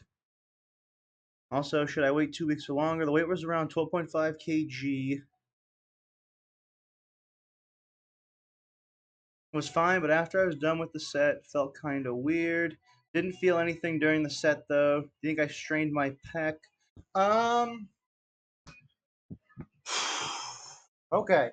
Well, based on the information you've given us, the first thing I would recommend is using less weight on dumbbell chest fly. Is that what it was? Dumbbell chest fly? Yeah. First of all, if your gym has a cable machine, do cable chest fly or use the pec deck machine. Don't do dumbbell chest fly because it's just a tough exercise anyways. But if you're working out from home, let's say, yeah, I mean, that may be your only fly exercise, but I would recommend decreasing the weight and also don't do any exercise that is designed to stretch a muscle out for 6 to 8 reps because that's a bad idea. If you're going to do an exercise like a fly that is designed to stretch your pec through its deepest range of motion, or a preacher curl, or just any exercise that elongates the muscle and stretches it through its deepest range of motion should be a lightweight high rep exercise, in my opinion. If you're doing bench press, save the 6 to 8 rep max for that bench press because you're meant to do that.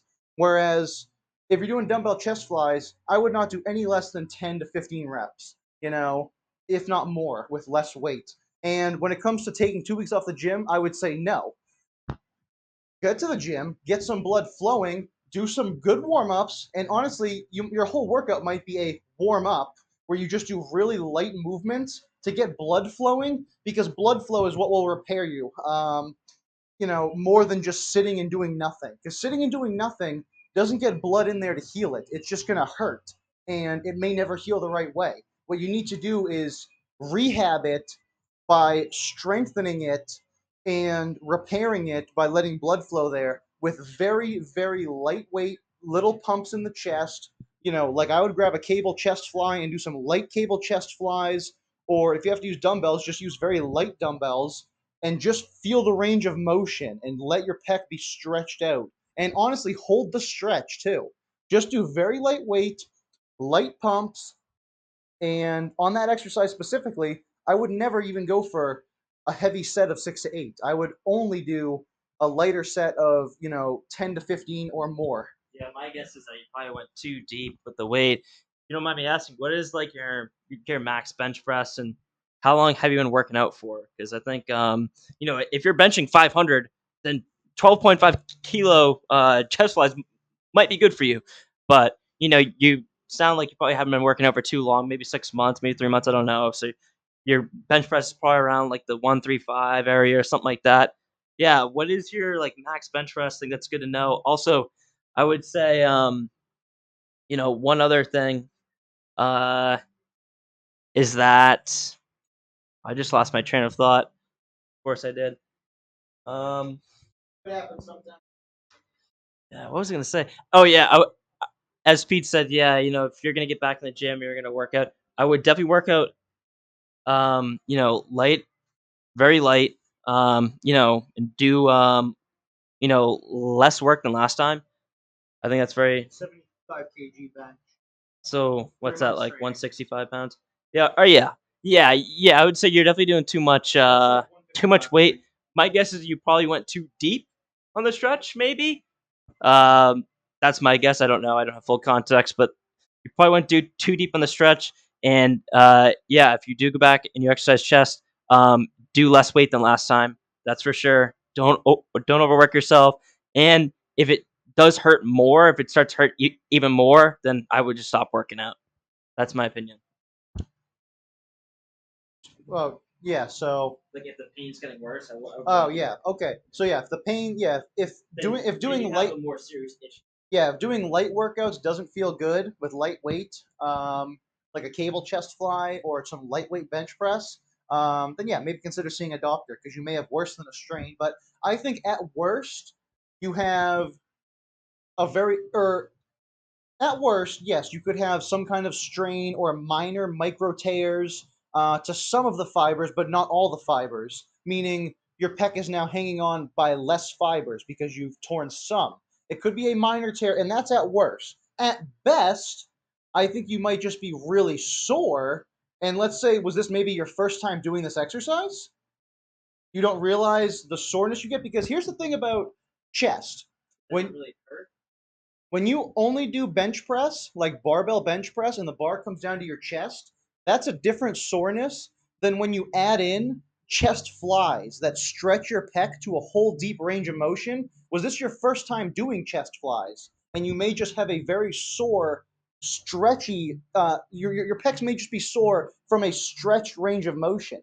Because the first time I deadlifted, I thought I fucking broke my back. It was just a lower back soreness the next day from deadlifting, and that's how I learned it's a lower back exercise slash leg exercise, of course. But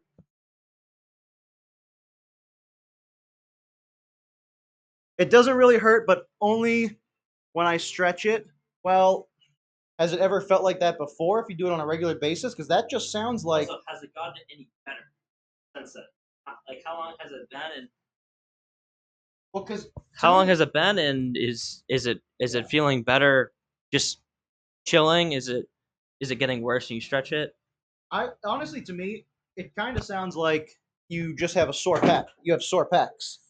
But if it's obviously worse than that based on your feeling, because after the day after chest day, if I go like this and stretch my arms back like this, I feel very sore right here where you're saying, right in the, just next to the armpit area, because that's where I'm working my chest. I stretch it out. I hit dumbbell exercises and stretch it out. I hit cable flies and stretch it out. Feels less pain though. Been like 2 days, feels less pain though. Yeah, I mean, if it's been 2 days and it's getting better, I mean, look, I'm not saying you didn't hurt yourself, but I'm also saying you may have had a light bit of discomfort from overtraining and using a little bit of heavy weight, but I think for the most part, you're just sore. Honestly, you might just be sore. And again, I would recommend, if you could do 10 kg for, Both sides feel. Yeah, man. I mean, take a whole break then. In a week or two is well, good. both sides feel different. That's also because you're new to training and you may have imbalances that you haven't yet figured out. But look at it this way, though, because it sounds like you're trying to do the right thing in progressive overload, like on your accessories. Here's what I would say, though. Don't worry about weight overload on your accessories. Only worry about adding weight on the bench press. So if you're starting your chest day with your bench press where you work up to, 60 kg, 65 kg, 70 kg, whatever your top set for that day is, worry about the weight there. Then when you get to your accessories, worry about using the same weight and getting more reps until you get 20 reps or more, then add weight where you can do only 10 or 15. You know, so if you can do 10 kg for 8 reps, do, like, I don't know if they have like 6 kg dumbbells, 5 kg dumbbells. I don't know how the kilogram dumbbells work. Do like 5 kg for like 20 reps until 20 reps is too easy. Then do like a 6 kg or something. Like, however the jump goes, do a lighter jump for more reps on accessories. When it comes to your bench press, focus on the weight. When it comes to your accessories after you bench press, because think about it this way, accumulated fatigue is a real thing. So if you bench press really hard and really heavy, you can't expect your second exercise where you're doing dumbbell flies, you can't expect to get stronger on that too every week as you're adding to your bench press. Because at one point, one of them is going to give. You either stop adding weight on your bench press or you can't add more weight on dumbbell fly because you're tired from bench pressing first because you add more weight on bench press every week. So just add reps on the dumbbell fly and use less weight, please, and I think you'll be fine. Yeah, I mean, I think we're teaching them a lesson. Thank you for asking this yeah, question. man. I mean, if it's feeling better every day, and by the time it's your next chest day and you feel good, then you should be fine to hit. If it's still hurting really bad and it's still like is like hurt and like your other's not sore and it's like actually like hurt, then yeah, I mean, don't be afraid to take a little bit of a break. I would just say, the next time you do hit your chest day, do a little less weight than last time. I think that's more important than anything. You don't want to go in and re-injure it by doing more weight than you shouldn't. So that's something you definitely shouldn't do. But yeah, man, I mean, take it day by day, and if you're feeling good by the time it's your next chest day, then you should be fine. I would say just go light and make sure it's not hurting. And again, if you're going light and it starts to re-hurt again, then yeah, maybe take a longer break then. That's the best advice that I could give. But yeah, I would say that take it day by day. I don't think that there's a exact you have to wait exactly 14 days. No, take it day by day because each injury is different. I'm not exactly sure what's happened, but I'm sure it's not serious. I'm sure it's just something really minor. It just needs a little bit of time to heal, and it's fine. Especially because you're young too. You're still young, so it shouldn't be a big deal. But yeah, definitely, rest up. If you need to put ice on it during the time, make sure you're eating your protein, get your protein in, heal up, and by the time your next chest day, it's feeling good. Hit a light chest day. If it feels good, continue hitting chest. If not, then maybe wait longer or talk to a doctor if it's still hurting. But my opinion, you should probably be fine by your next chest day if it's not like really hurting still. But yeah, definitely at least do a lighter workout and make sure it doesn't hurt because like I said, the last thing you want to do is have it not hurt, then do a 1 rep max and then boom, it hurts again. So yeah, rest up for now, eat your protein, take it day by day, and you should feel better. All right. Yeah, hopefully that helps. But again, this is not official advice. Well, hopefully some of that stuff helps and was helpful. Thank you for asking your question though, and thank you for being so you know responsible to learn from the advice we have to offer. I mean, we are not experts by any means, but we actually kind of are experts in terms of bench press because me and Jake both bench press. This is what we would do. Yeah, this is exactly what we would do if we were feeling a pec strain. Is we would do exactly those things, and you know why we would do those things? Because we've had pec strains before, and we've done those things. Because we bench is both of our favorite exercises, and we do it more than any other lift. So we're pretty much bench, specialists. Rican Ashley, what's up, sister? Puerto Rican Ashley, how's it going? You might be the first Puerto Rican viewer on the stream here, so congrats, the first one. But yeah, welcome to the stream. Appreciate you guys. Yeah, definitely don't want to re-injure it. Yeah, no, thanks for asking the question, man. Hopefully, the problem you're having is resolved based on the tips we gave you. Yeah, man, keep resting well for now. You're doing 2 days off, so keep resting well. Yep. Yeah, I agree with I'm doing good tonight. How you doing?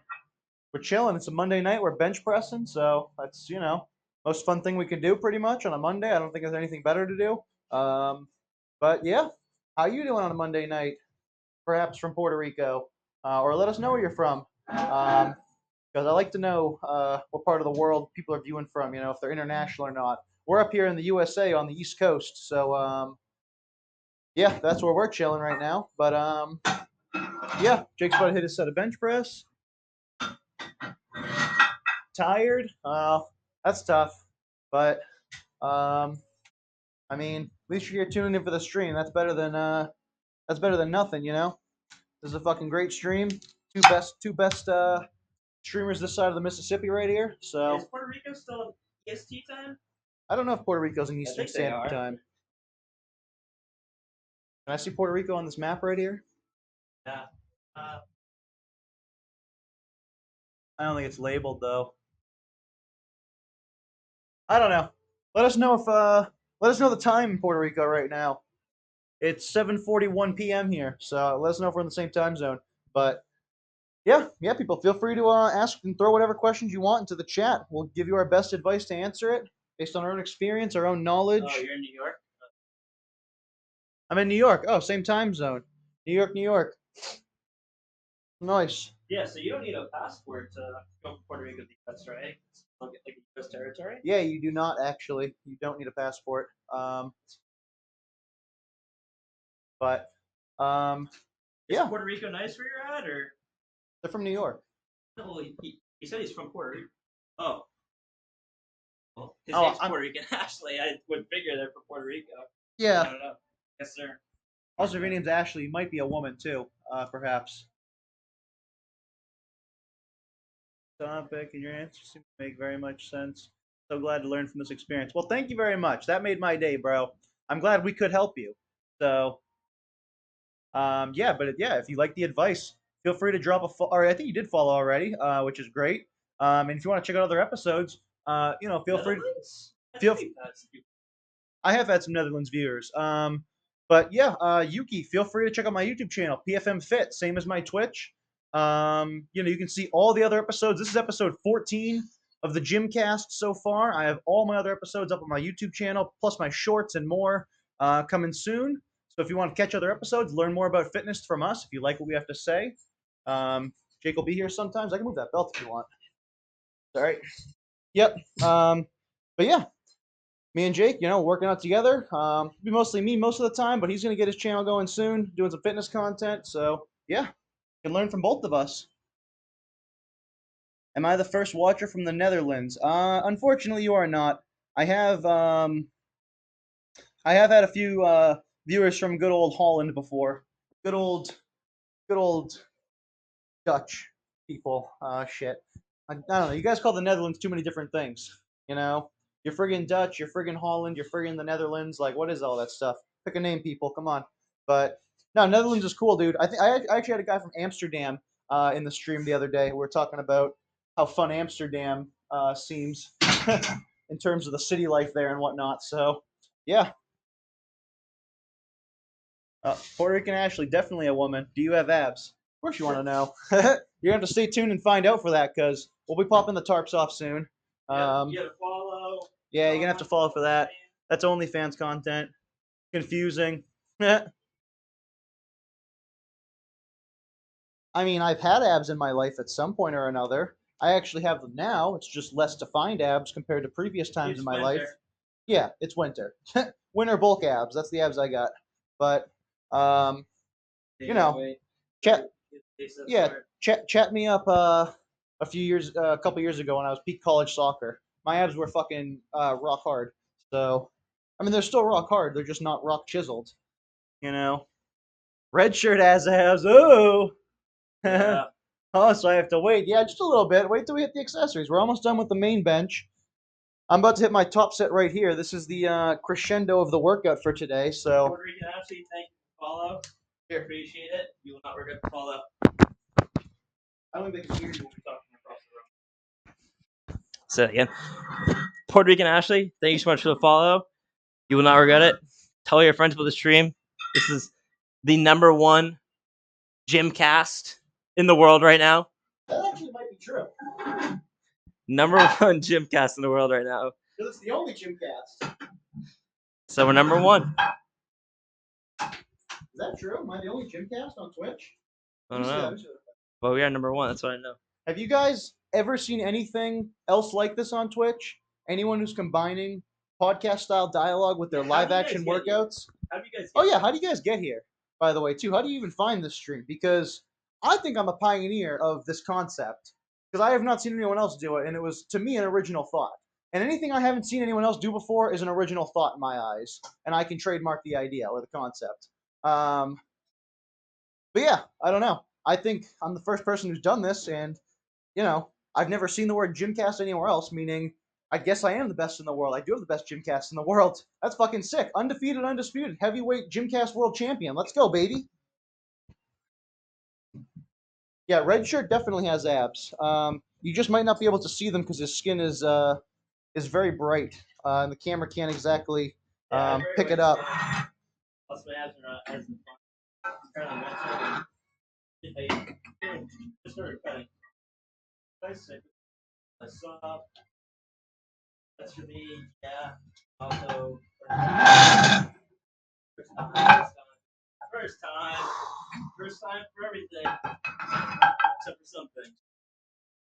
Yeah, I mean, feel free to. I'm not saying you got to go watch all the whole 3 hours of the gymcasts and whatnot, but I mean, it's good background noise if you like the sound of my voice or the stuff we're talking about. You can just click through, listen to the good topics, listen to the good points, see the big lifts. You don't got to watch all the nitty gritty, but if you just want some background noise or you're driving a long distance, I mean, hell, it's probably great to listen to in the car. I listen to my own gymcast sometimes. Not to be a huge narcissist, but all the YouTubers I follow don't post often enough. And when I can't find anything else, I just throw my own friggin' podcast on and have fun.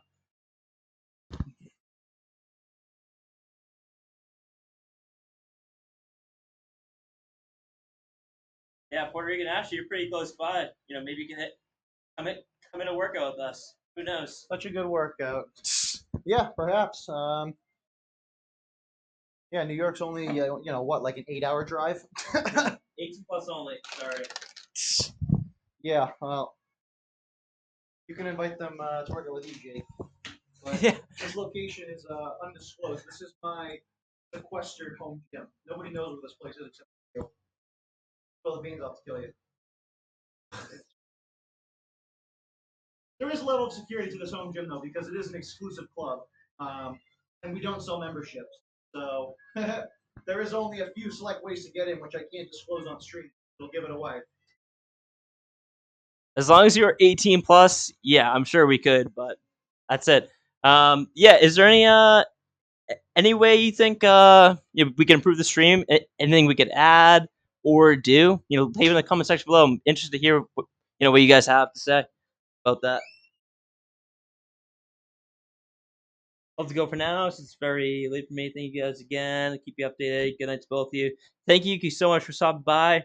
Remember, tell us stream your friends, family, and all that. That'd be awesome. Maybe some LED lights and music. Yeah, that'd be pretty cool. Well, we do have some music in the background. I'm not sure if you're able to hear it or not. We could possibly turn it up sometime during the stream. LED lights, music, cool. Yeah, thank you so much, Yuki, for stopping by again. Appreciate it. Come to help you, man. I appreciate you stopping by. How old are you?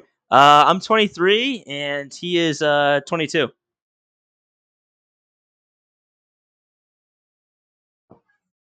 Yeah,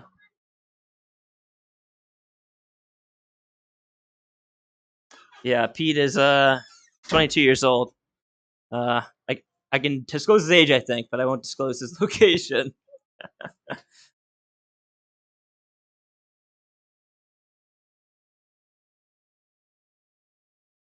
Yuki's heading out. Have a great night, Yuki. Thanks for tuning in. Appreciate it. 21, maybe some LED lights and music. Got you. How old are you? Oh, let me see that. Well, see, that's the thing. We have music, but we have very good mic settings. So we can play the music this loud so you guys can hear it, but then we have to yell into the mic. And also, I don't know if no copyright sound can be played on Twitch without being copyrighted because I don't know if their name is misleading. But we do have music playing. It's just usually at a palatable volume until I hit PRs. Um, but yeah, I mean, I don't know. If you're interested in following up with us, feel free to check out the socials. All my socials are PFM underscore fit, except for my YouTube. It's PFM fit, no underscore. So yeah, feel free to follow, subscribe, do everything there, and you can check out more content from us. You know, have a conversation, whatever. Come hanging out in the streams and ask whatever questions you want. So yeah, appreciate the tune in. But I am done reading chats until after my set here because this is the most serious set of the workout. This is what we've been working up to for how long have we been streaming? Hour and 45? Exactly. That's usually about how long it takes. Actually, a little longer than normal, but it's a heavy set today, so I don't care. We spent an hour and 45 on the main lift, so that's what you got to do sometimes. That's more than most people's full workout, and we still got accessories to do. So I'm excited for that. Let's keep going. I barely even finished my pre. So, all right. Yep, gonna pass the mic to Jake, and I'm gonna get mentally and physically prepped for this set. So don't expect much out of me except for the greatness you're about to witness. Quick 245 by 5. But yeah, actually, I'm curious how you found this stream. Uh, let us know below.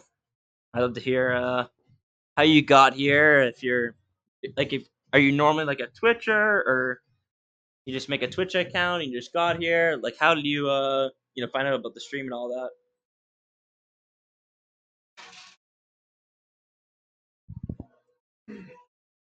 Pizza gearing up here. Big workout.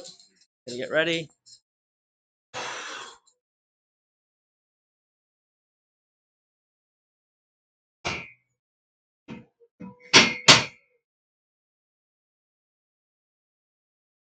I've been thinking about LEDs too, to be honest.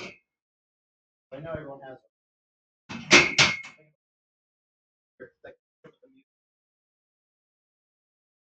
I don't have the one.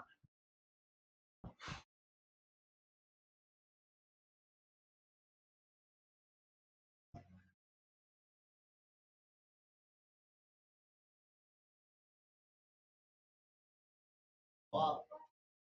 Yeah, buddy.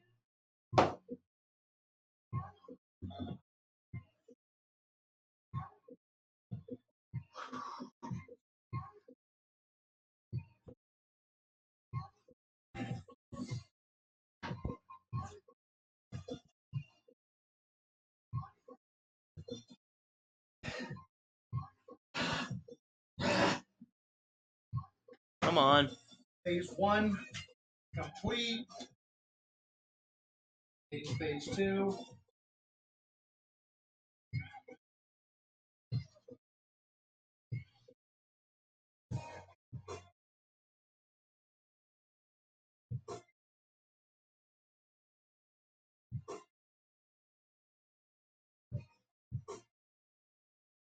Come on, let's go, man.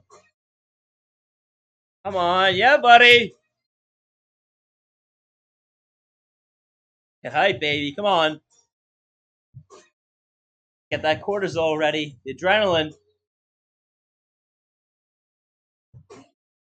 Phase two complete. Initiating phase three. Yes, he can, Ashley. The only man to ever do it. 1 in 1,000 people can lift 225 pounds. Come on. Get hyped.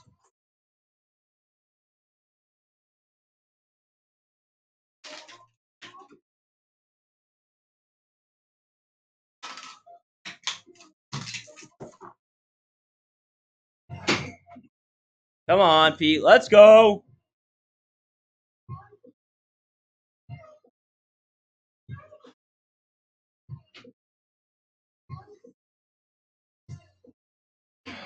Come on. Come on. Lift this shit. Come on. That's 1, 2, 3, 4. Come on. Yeah, buddy. Get it up. Good stuff, man.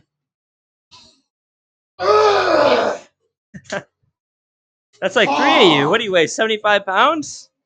That's very light. All right. I'm going to lift this. I'm going to lift this for 10 reps.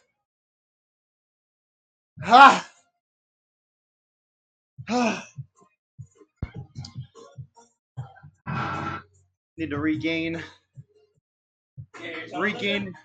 no, my humanity. I need to regain my humanity. Yeah, I'm going to do 10 reps of this. I went primal mode for a minute there. I almost lost my sanity. Every top set does it to me. Whew. Just turned too much into an animal. Too much animal instinct. Fuck.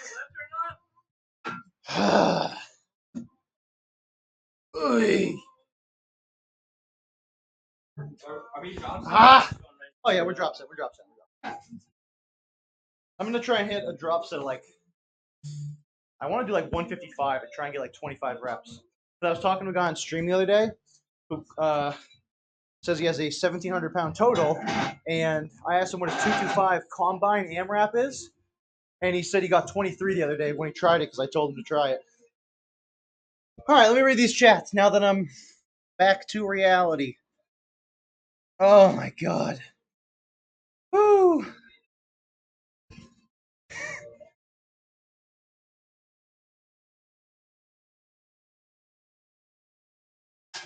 I'm going to use this bench. 135.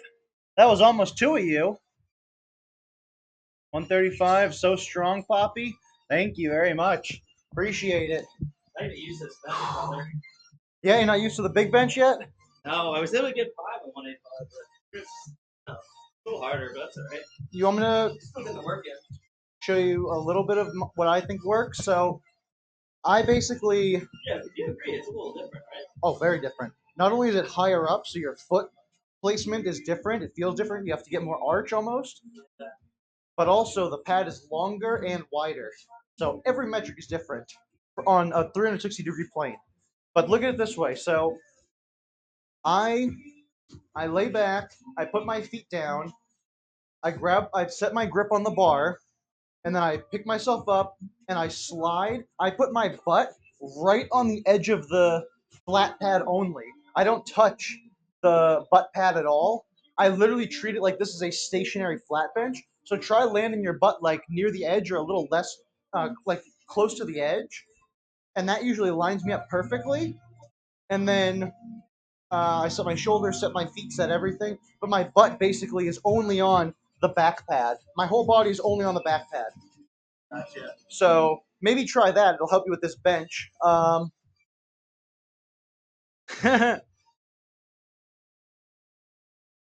thank you. I appreciate all the attention and support.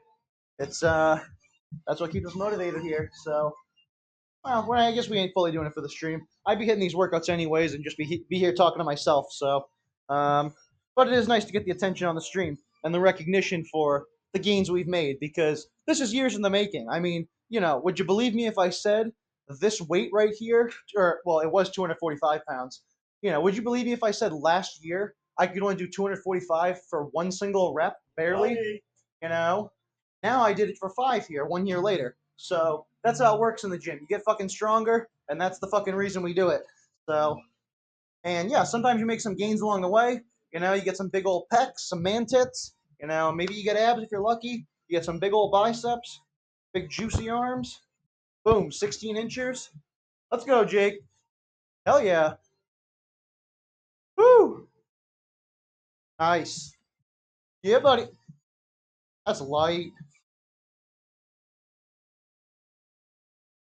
Ooh, going for some freaking some partial pausers there on the chest. A lot of control. This takes a lot of effort right here to hit these kind of reps. But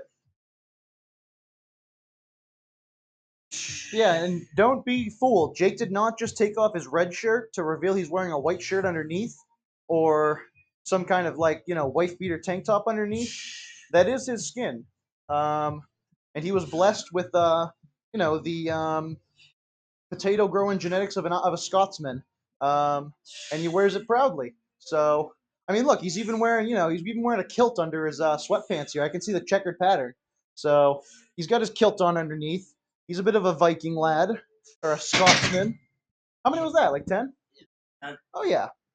Hey, look at this fucking beast. Needs a tan? Well, that's the problem. Every time I've seen Jake try to tan, That's right, he goes. baby. Gym tan laundry. Yeah, he goes from white to red instead of white to darker white.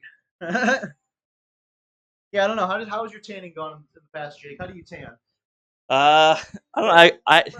I go from white to red a lot. I burn. Uh, all right, I'm not gonna read that comment. Gray sweatpants up there. Oh, this is sometimes the response on the Twitch, you know. Yeah. Well, welcome to Twitch, baby. See, you take the shirt off, you get more viewers. I agree. See, and that's the thing, I mean, I guess if I was a woman and I had to deal with this every day and it was all the time, I guess maybe I'd get sick of this kind of attention. But since I'm not and I don't, I'll take it all day long.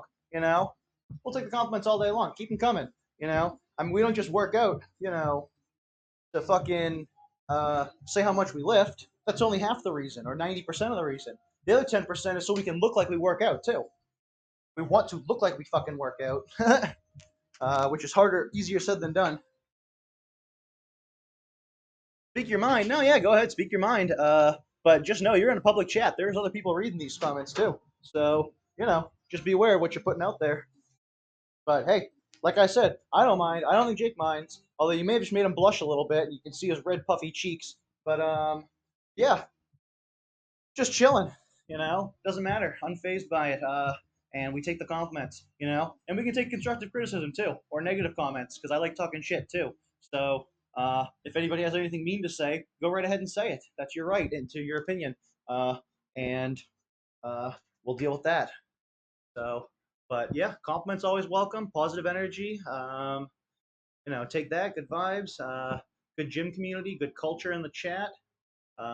Respectful debating. You know, that's the good stuff. That's what we want here. Just good community. Nothing too sketchy. What's it say though? Go. Says, I think you need gray sweatpants too. Yeah, I'm good. I don't know what that means. I know what it means. Oh, yeah, okay. Yeah. Yeah. OnlyFans.com/PFM underscore fit. I know. Seriously, you think you can get this shit for free? Get the fuck out of here. Calm down. Keep it in your pants. Control yourself. We're working out here. This isn't a fucking strip joint. We're making gains here. This ain't a clinic. Tuesday night's lady night at the frickin' at the strip club, in your local area. So check it out there. But this is the PFM Fit Gym Cast, where we do take some of our clothes off, but not too much. Just enough, but not too much. Just enough to where it's not sexually explicit content on the internet, but just enough that we can see ourselves in the mirror and see the gains we're making. How about that? And for the people viewing back home, yeah, I mean, I mean, don't know what else you'd think would be happening on Twitch here. I mean, I think there's other websites where you could find what you might be looking for. But yeah, we don't do that here. I mean, I would say we're family friendly if you're like my family and you can handle some swear words in a conversation, but uh, we're definitely not X-rated, if that's the terminology. I would say haram. Yeah, haram. Sure. Was that? Assalamu alaikum, brother. Yeah, I don't know. We've been doing some religious exploration. We're both traditionally, uh, well, I'm now an Orthodox Catholic. I've converted because I do not follow the false prophet that is the Pope. But we've been mostly Catholics or Christians our whole life. One of the two. The ones who believe in Jesus and whatnot. But I don't know. The Islamic religion is quite interesting these days, and somewhat enticing with some of the um, morals and ideals that religion has to offer. But everything's got its pros and cons. So I don't know. We are just. I think we lost the viewer. Probably going to their other websites to see what they want to see. But hey, I mean, we got to have some standards, some integrity. We're not just cheap cam whores here who do this shit for free. We're investing our time in this, and we are not trying to make a living that way because that is the easy way out. So got to have some integrity. But hey, if you can, you know, if you can enjoy everything from the waist up, then you might be a gym bro. So, whew. But anyways, let me hit an AMRAP here. I'm gonna hit 155 for as many as I freaking can, as many reps as possible. That's the AMRAP, and then we're gonna move on to some incline dumbbell. So, yeah, 55. Oh shit. All right. Woo. Yeah, buddy. Oh, the elbow sleeves on. That's all I need is the elbow sleeves. My elbow feel funny. Ooh. All right.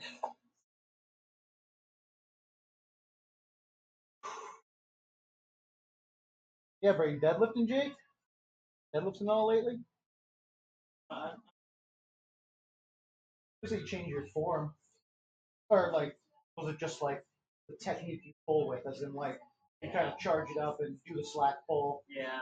I think I was trying to say that before. I just didn't like call it deadlift. That's what I heard everyone said. I started doing it. I think it made my deadlift better too. Yeah, Larry Wheels is doing slack pulls or just like ribbon. Yeah. Oh yeah, and that's why he tears his biceps and fucking pops it down. Yeah. Well, isn't he like natty now? Slash on. You can't be natty. Well, yeah, once you're not natty, you can't go back to. Well, that's what I don't you can like. stop taking beer, still be not natural. Because the problem is your hormones change. Yeah. The Tell that second to you the change. Yep. Think about taking gear. It's not like getting a shitty tattoo where you get a bad tattoo and you want to change it. That's the nice thing about getting a tattoo. So you can always remove it if you need to. But what the thing with gear is that once you take it, you can never go back. Well, yeah, you can go back to just not taking gear, but you're gonna feel worse than what you did when you're gonna go below baseline. Is essentially the point there. Come on, Pete. What are you going for? 25 here? That's 5. It looks easy. Yeah, buddy. Come on, 10. What's that? 15? That's I think 15 right there. 16? Come on. That's another 10. Fuck it. Come on. 5. Yeah, buddy. Come on. Lightweight. Last one. Boom. Oh, a lockout. Good stuff, man. I hit arms 2 days ago though, so that's why the lockout's the worst. That's a good max, though. That's a good set. 25 rep max. Jesus Christ, dude, who does that many reps? Whew. More than last time. That's for sure. That is more than last time. Yeah, that is.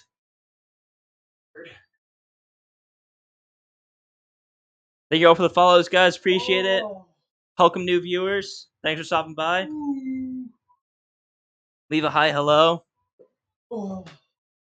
What's going on with you guys? Let's interact. Yeah, welcome to the GYMCAST, people. This is Pete from PFM Fit here, episode 14 of the GYMCAST, where we're combining live action workouts with podcast style dialogue. So, yeah, feel free to interact in the chat. That's why we're doing it live, because I want to talk to people in chats, and I also post these full length episodes on my YouTube channel. If you missed the live stream, but you want to, stay following and up to date on my workout schedule. Road to 405 Deadlift, episode 2 should be up tonight on my YouTube channel, and I'll probably be recording episode 3 tomorrow, which I'll also live stream. I'm going to deadlift again tomorrow. So, yeah, feel free to check that out, guys. Tune in for that, and see me work towards my goal to get a 405-pound deadlift, because I've wanted that for a long time. Probably ever since I got a 315 deadlift, and that was probably when I first started getting the idea in my head of, the 400s. And if there's any lift I'm ever going to lift 400 pounds on, it's going to be deadlift. Bench, maybe one day I'll have a 405 bench, but I gotta break into the 300s first. What are we doing here, Jake? Done benching, right? Let's move on to some incline. Yeah, I was thinking about too. So, here, pass me the barbell. So there's this guy I watch on YouTube called Alexander Bromley, and I love the last name. He called himself Bromley. Just fucking sounds sick. I usually do one more, but I kind of wanted to try this incline on dumbbell. Just a light incline, But yeah, he showed me the concept when it comes to accessory movements on squat, bench, deadlift, like your box squats, your pause deadlifts, your close grip bench press, your every type of variation. He explained to me the difference between advantaged lifts and disadvantaged lifts for accessories. So, like, when you train bench press, an advantaged bench press movement would be like a block press off your chest, because you have less ROM and you can usually lift more weight doing this. That's an advantaged accessory. Whereas a disadvantaged bench accessory would be like, using a cambered bar or a buffalo bar and benching at a deficit, where the barbell goes beyond your chest, so you have to use less weight. That's a what was the word? A disadvantaged accessory, and both have their merits, because if you use an advantage lift that lets you lift more weight than you can normally bench press, you're going to get stronger. And if you do disadvantage lifts where you have to use less weight because the lift is that much harder than flat bench press, no matter what it is, it could be bamboo bar bench press, it could be, cambered bar bench press, it could be bench pressing with chains on the side, bench pressing with bands on the side of it, weighing it down. Um, you know, uh, uh, what you call it, the bamboo bar, where you hold the weights on with bands and they're all shaky and wobbly. Those are all disadvantaged bench movements, but they have their functions. They'll build stability, they'll build lockout power, they'll build off the chest power. All these different types of power from advantaged and disadvantaged lifts. And I think dumbbell bench press is any form of dumbbell bench press, whether it's incline all the way to flat and decline. I think they all are a disadvantaged lift, because you usually can't go as heavy as barbell, and you have to go one arm at a time so it can expose your weak points, and you don't have the barbell to stop on your chest. You go beyond the stretch point of your chest where the bar would stop it by stretching your pec deeper. So I think dumbbell pressing is a great accessory because it's disadvantaged. It builds your imbalances up on your weaker side, exposes your imbalances too, to help you build them up. And will just round out your chest in terms of stabilization, in terms of imbalances, and just a lot of myriad of benefits. So I think dumbbell bench pressing is a really good thing. But what do you think about that, Jake? Disadvantaged and advantaged accessories. Good concept to me, I think. Dumbbell bench pressing is the best chest exercise to exist. That's all. Yeah, no, I mean it's honestly better, but I think everyone knows that barbell benching's more fun, but there's more dumbbell bench pressing. You'll get more gains from it than you will from doing barbell. That's just a fact. It's a cold hard fact. Why? Because it's more versatility. Wait, what did There's you say? there's more balance. What did you say? Get more gains from dumbbell than barbell? 100%. Because Interesting. you can go lower. You can get a better stretch, which you're proving right Oh, now. I'm living in the stretch. You have to worry about more balance. True. 2 arms versus 1 arm. I mean, it just makes sense. But barbell benching is way more fun. And let me say this too. Barbell benching will make you a really strong dumbbell bencher, but dumbbell benching will not make you a very strong barbell bencher. It doesn't work both ways. Correct. Although the dumbbell benching, As far as aesthetics go, I would agree with that. And dumbbell benching combined with barbell benching, the dumbbells will help work those imbalances, work the instability, work the stabilizers, and work your pec in a deeper range of motion, which is why it has its benefits. But the barbell bench press, I think it might be the most technical lift out of all 3 powerlifting lifts, and it's the most dangerous in terms of where the weight would fail. We got to add more weight. That's way too fucking light, by the way. 25-pound dumbbells is nothing. Yeah, let's go 45. Maybe we'll go like 45, 55, 65 or something. I'll load this one up. But yeah, we're just changing the weight of the dumbbells here. They're adjustable, so we got to make the adjustment. Quick little pit stop. Yeah, let's try and fly through the accessories. We'll call this set 1 with the 45. This will be the first set.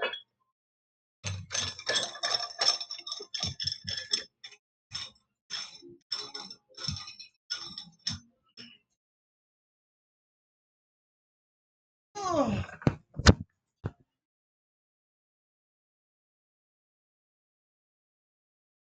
Ugh, such a tease. Yeah, well, I mean, this is not quite just an open forum to flirt slash borderline. If we were a woman, that'd be called sexual harassment. You know what I mean? why are the dudes being the fight hard? I know, right? I mean, I kind of like it because like, I think women don't even realize the how easy it would be to just confront a man and then just get a yes out of them for some kind of date or furthered experience.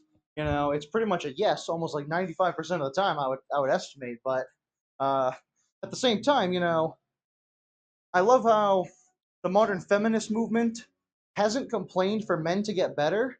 They really just advocate for women to act more like men, you know? And then those women just absorb the toxic traits from men that feminism complained about in the first place. But instead of the feminist movement being focused on having men evolve and be less of the traits that the women don't desire, the women have just adopted those toxic traits themselves, and now everybody sucks, which is my opinion on it. Um, that's how I interpret the situation because I don't see men getting better, and I only see women acting more like the things, doing the things that they complain men were doing because they're just giving us a taste of their own medicine, maybe, or nobody's getting better and we're all regressing and getting worse because we're not focusing on the solution, we're just focusing on the argument, you know? So, um, bit of a double-edged sword, but um, I think the problem is we just don't even realize the goal. The end goal is not united. We're just too focused on finding problems rather than solving them or fixing anything, you know? And this is just a spiral of negativity that keeps getting worse and worse and worse and is only amplified by, um, the lack of communication from the different sides, So it's not a problem that will likely be solved anytime soon because no one's even trying to solve it. It's just, uh, just a pissing contest between the genders, but as everything is, yeah. But here you go, Jake. Have the mic. Talk about whatever you want to talk about. You know, get political, get controversial. Tell us about your I'm opinions not on. getting political. Give us your most hot takes on everything. What's controversial in your mind? Also, we'll pivot this. I look at the camera a little more. I look at the screen a lot too. I think it's the camera, but it's not.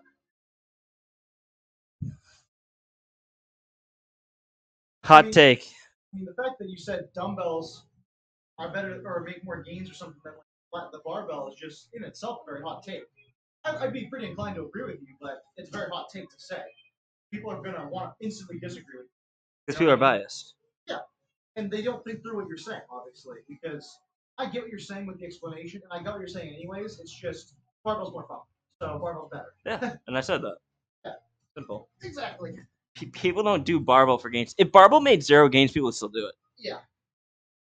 Well, well, I'm not saying it's best for hypertrophy or muscular development, but in terms of strength, But even if it barbell. didn't make you any gains or didn't give you any strength, and it was just the movement, you'd still do it because it's fun.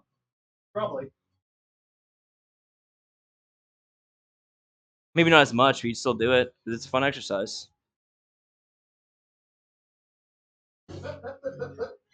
Oh, yeah, buddy. And it's very primal.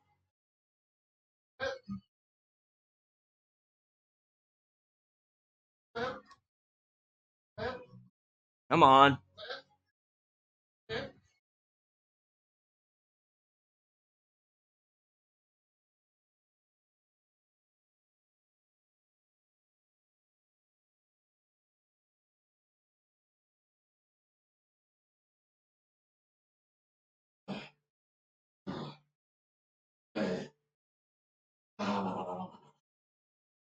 Ooh. Ooh.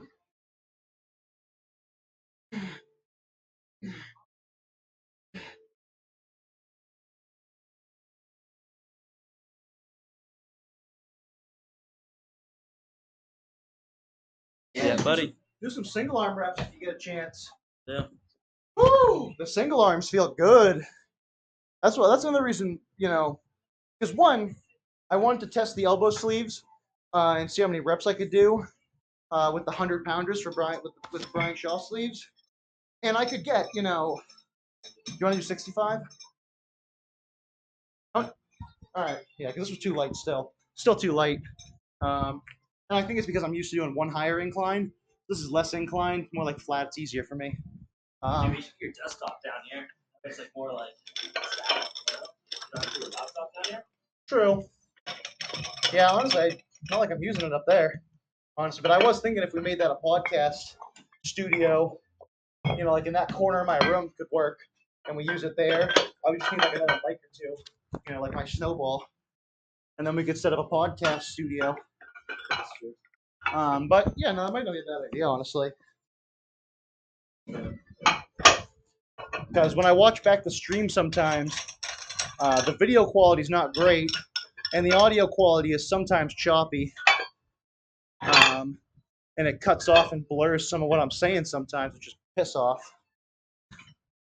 But, whew.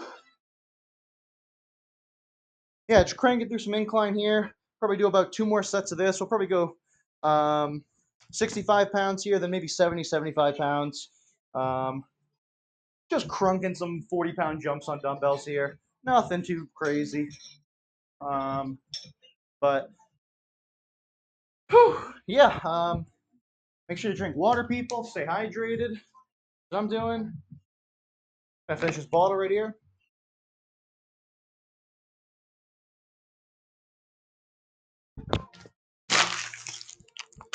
All right, you getting the set, Jake? Sure. All right, let's see it, bro. Come on. Yeah, buddy. 65's light as fuck. Come on. Come on. Ugh. Yeah, first rep's always the hardest. Nice. Boom. Come on. You got more. Come on. Yeah, buddy. Yeah, nice. That's it. Come on, nice and controlled. Good, good. That's it. Come on. Yeah, squeeze it out. Squeeze it out. Nice. Ooh, nice. Woo. Nice, man. That's a good exercise to get 6. Oh yeah. Woo! Yeah, dumbbell chest fly, definitely not a 6 to 8 rep exercise. Dumbbell No. bench press, definitely could be a 6 to 8 repper. 100%. Honestly, it's like kind of crazy, dude, too. Like, you know, like John Meadows as a bodybuilder, like I always hear him say, go for 6 to 8 or like 8 to 12. I don't think he does more than like 15 or like 12 or 15 reps or anything. Like, but that's like a bodybuilder too. Like I know he does crazy drop sets, and it's just I don't know, man. I'm not good at doing 8 rep sets. Like I'm either doing like 5 or less, or like 10 or more. I feel like eight's a weird rep range where I either have to go so heavy that I don't even feel it in the muscle, or I don't go heavy enough and I can just easily do more than 8. Yeah. I don't know how I haven't perfected using 8 reps, in my in any of my exercises really. Like sometimes on biceps, like I feel like I would never do like I would never want to do less than 8 reps on any bicep exercise. What do you get here? Like 10 to 12? Probably at least. I mean, this would probably be like, yeah, if I get like 15 or more, I'll probably have to go up and wait and do more the next set. But yeah, I don't know. I think obviously I've only been training dumbbell. I've had this pair of 100 pound, pair of 200 pound dumbbells for like, I got these pretty early on in the home gym game. But at the same time, I've criminally underused them outside of like, bicep curls and dumbbell mill press. I barely touch like incline dumbbell or flat, dumbbell or a lot of those exercises. I just haven't done them. But at the same time, I'm finding that this crazy year of barbell bench press for me has made it so I can just rep ridiculous amounts on dumbbell. My form's not great and my single arm movement's not great because I'm not good at the actual lift, but the pec strength I built, oh my god, dude. It's like I'm just toying with ridiculous like dumbbells. Like I just imagine how cool I would feel if I was in a commercial gym picking up the fucking 65s and 75s and just heaving them over my chest. You know? Like holy crap, that's the thing I might be missing out on is like now that I'm like bigger and stronger, I almost want to go back to the commercial gyms and mog because I'm not a fucking string bean anymore. So, but I'm also probably not the biggest either. In the home gym I get to be the biggest, strongest, leanest, fucking fastest, heaviest, everything. I get to be the best at everything here. Most of the time, and then you show up and you guys your fucking all your rock climbing gains and your big forearms and all that shit. So just school me there. But it's all right. Everyone's got their you know their what they're better. Yeah, their talents. Let's say what they're better at that other people aren't. I can't be the master of everything or good enough at everything. Uh, Jake's got plenty of plenty of skill sets that he trounces me on. Technology definitely being one of them. But yeah, not that it's really a competition. It's only a competition between myself, my yesterday self, and who I am in the next few years. So yeah, let me hit my set though. Here you go, Jake, buddy. Go.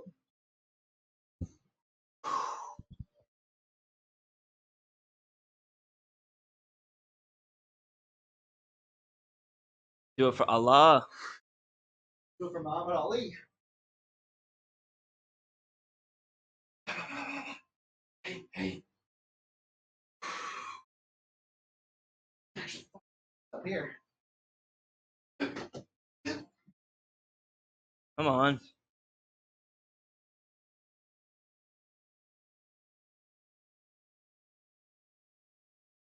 Let's get it.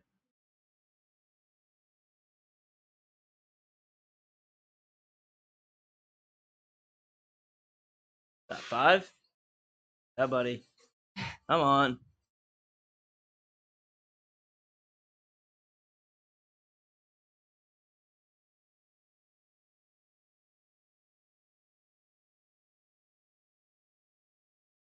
Yes, sir.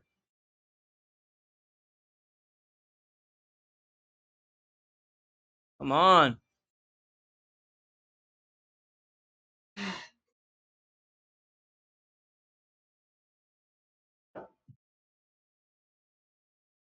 That's 15.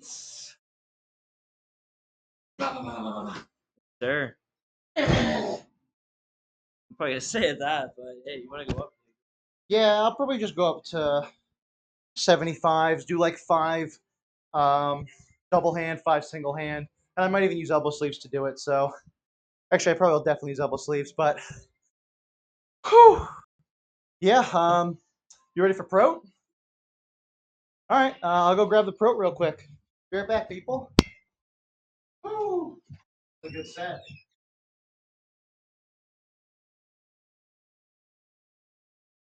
Here. Set in.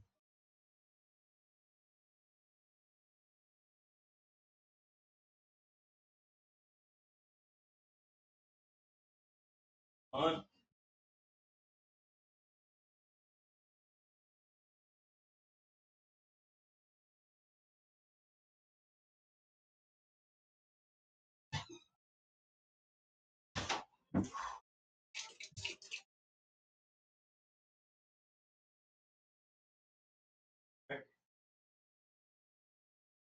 Find out that. Go from here. Up. Down. Instead of just going from We here. could also try something else. I haven't tried it at this incline height. Try it now.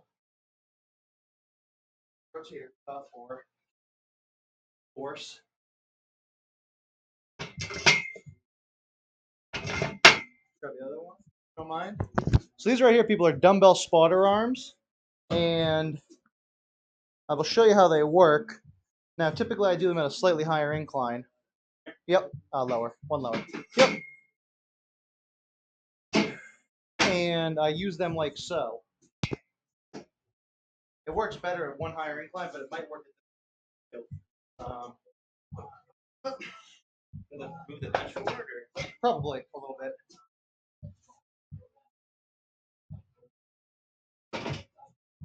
So,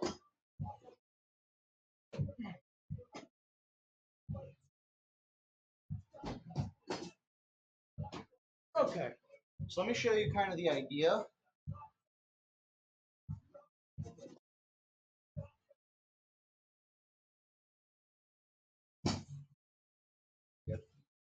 Okay, so the idea is like this. So,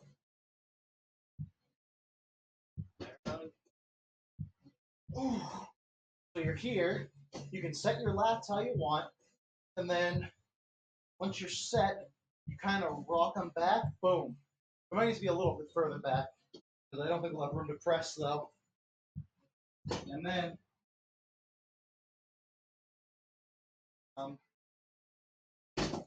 to remount, basically you're like this. You twist, land this part, use it as a hook, and then just rotate over and let it fall back into the.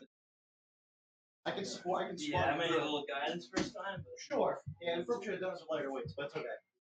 This will save your shoulders a lot. Think you need to go back more? No.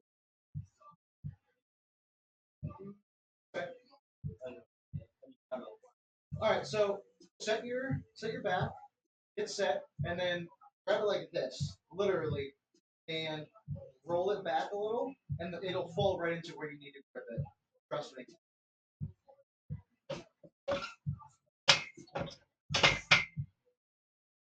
Down. There you go. Yeah, buddy.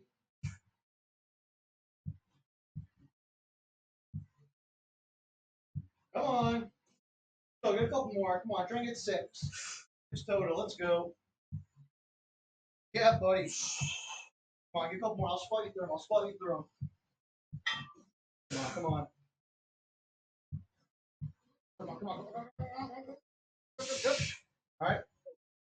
Twist it. Land that. Up. I got you. Perfect. Ooh. Yeah, it's a little easier from this incline It kind of just falls right back. Or are you doing mill press? Yeah, it's just Awkward. getting it off the first part, like when it slides. Are we at this incline? Yeah. Okay. I do like the thing. This incline or the next one? The one that we're on. Yeah, I agree. I agree. This is like my first time trying this incline on this bench.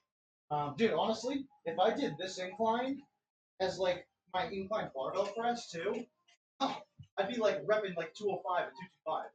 You know? But at the same time, like, I don't know, I kind of like my balance.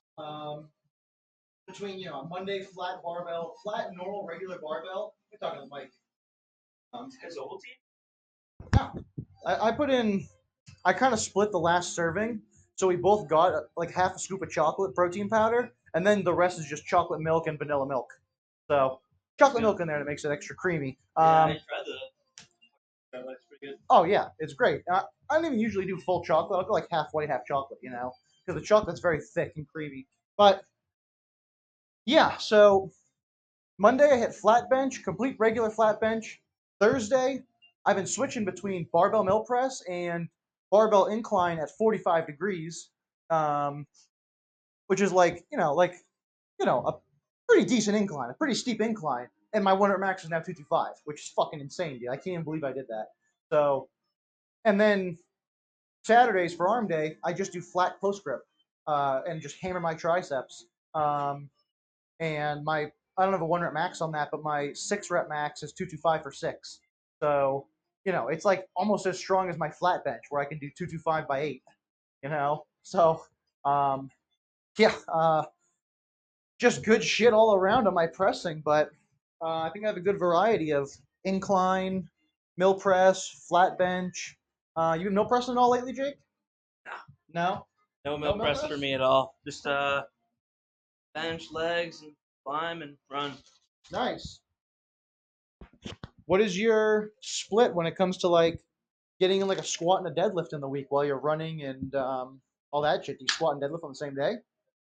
No deadlifting, pretty much. Oh, Here and there, that's stuff. okay. Would you hop onto the road to 405 with me? Are you not feeling? Or you not? I don't know. Yeah, I could. Right time? Okay. And I always got like a 315, 365 in me, so I don't think it should take too long. Well, I think you only have up to the 300-pound set. You don't have more plates yet. Yeah. That's all right. But I think even with that weight range, you could probably run this deadlift program I'm running for the most part, and then maybe do certain deadlift days. Hit with me to hit some more weight when you get to the later weeks. So here's the progression. So this deadlift program I'm kind of running, not really a program, but more so I'm just taking their rep progression scheme for how they build up and work up to a 1 rep max by, adding more weight while decreasing volume. So it starts like this, and I did this on Friday. You test out your 10 rep max on deadlift, 10 rep max, ridiculous.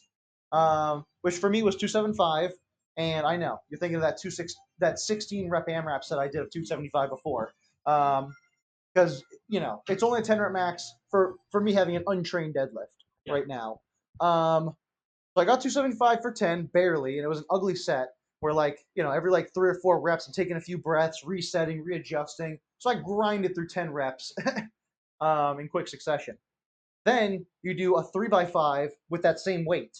Then next week 8 rep max. Then you do a 3x4 with that same weight. So whatever your 8 rep max is, 3 sets of 4.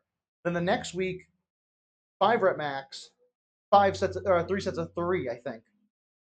Next week 3 rep max, 3 sets of singles with that 3 rep max.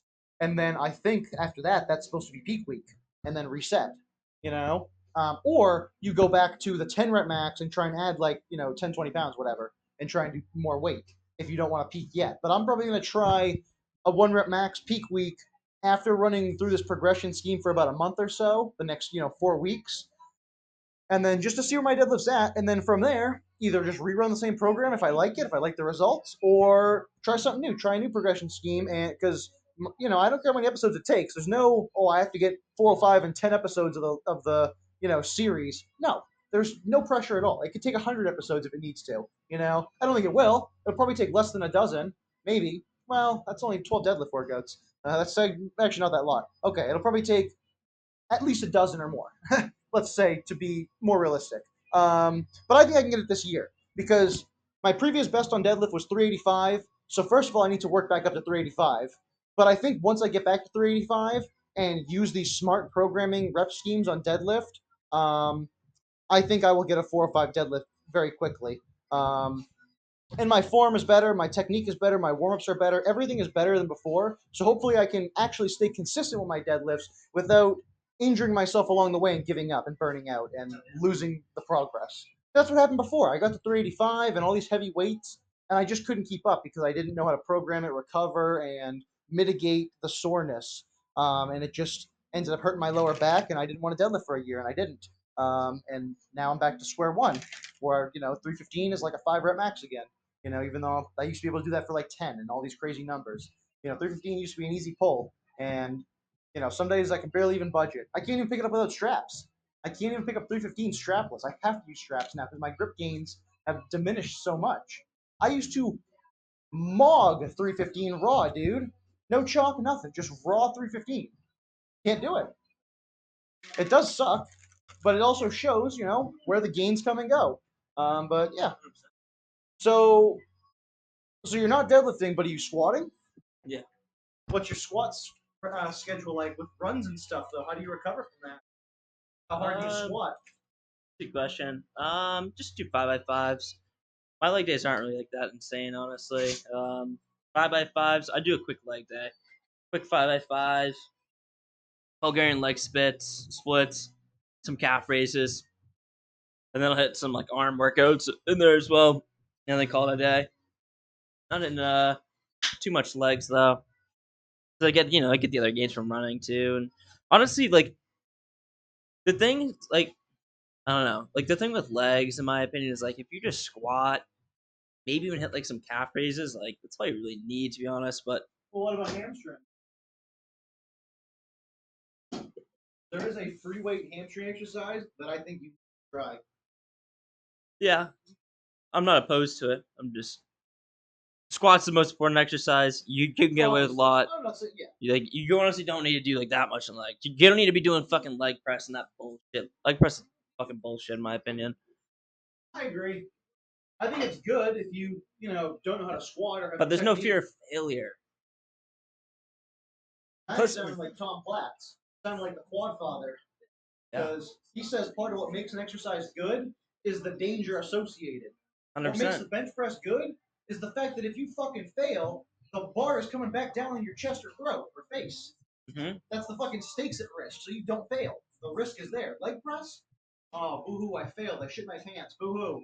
What's the worst that happens? I gotta walk out with brown shorts. I agree. Why don't we load up 75 here? Yeah, that's it. Yep.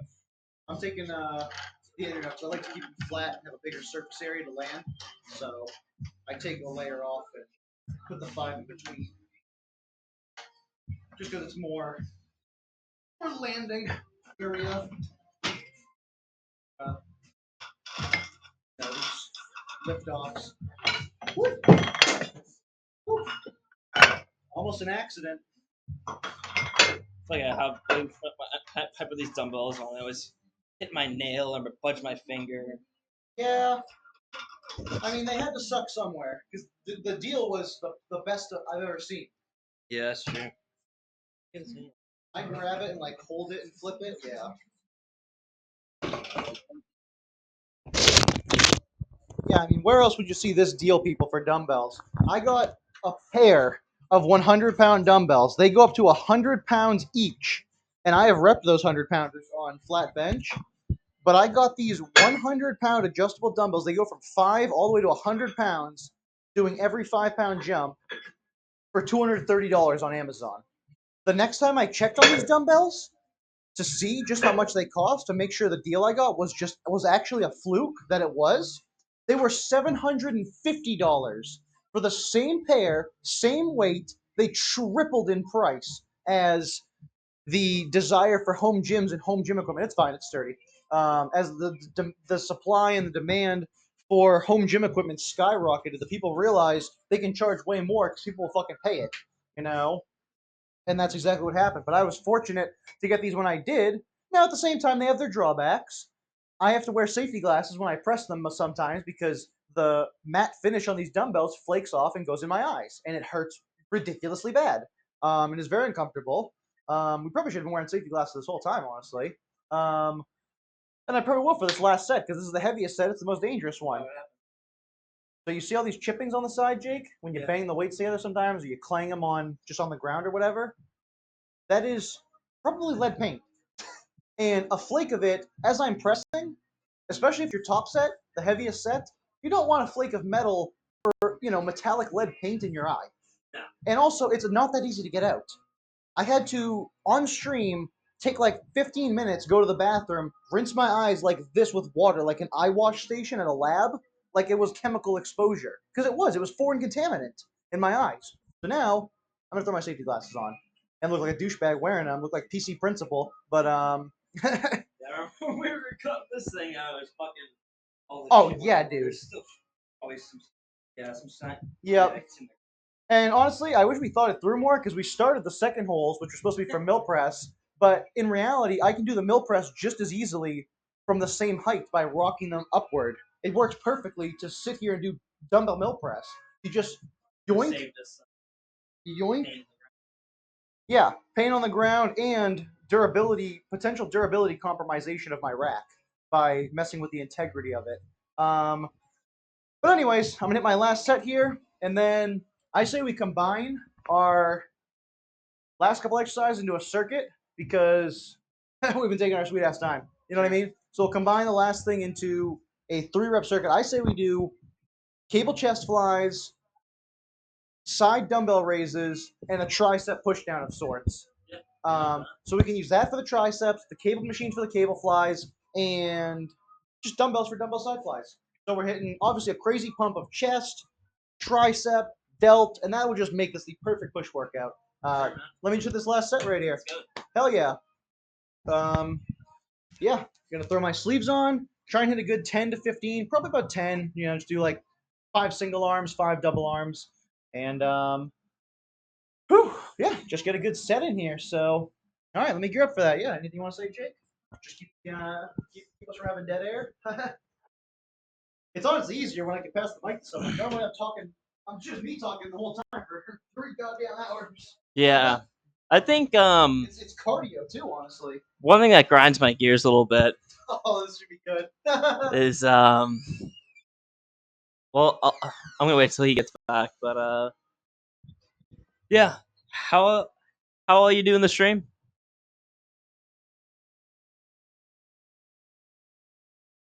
I'm waiting for Pete to get back to explain this because this is just some annoying bullshit that goes on.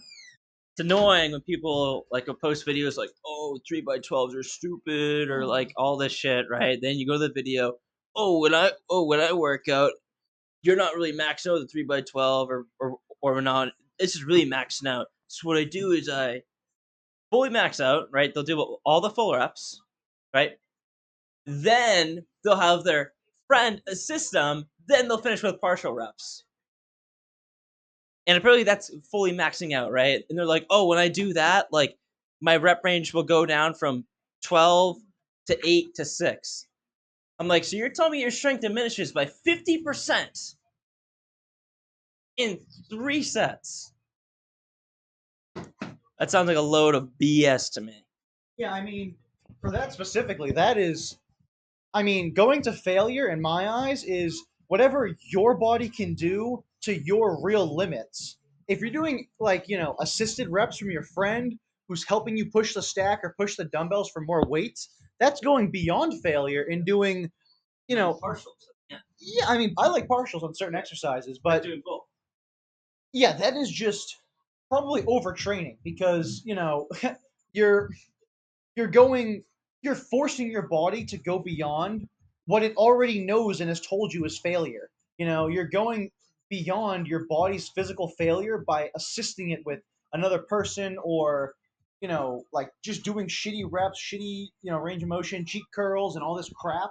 I think it's just cheating yourself. You're better off doing. I agree, but Yeah. let's not twist what going to failure. Going to failure is Oh yeah. doing the full rep and then going and then failing. Oh yeah. That's a failure. Oh yeah. That's failure. Yeah, and I'm Going not. beyond Yeah. failure is a different story. Oh yeah, that's what I mean. Going to It's failure not is people like, oh, you have to do this to go to failure. Yeah.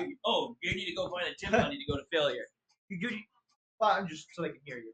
But If for you to go to failure, you need a gym buddy, then you're going beyond failure. exactly, real failure. Which is fine. That's a different story. If you want to go beyond failure, but it's not if people post shorts and say, oh, doing a 3x12, you're not going to failure when you can't. Because like, here's the thing: people do 5x5s, right? Yep. At the max weight possible. It's not they do 5 reps and now they can only do 3. That just wouldn't make sense. Exactly.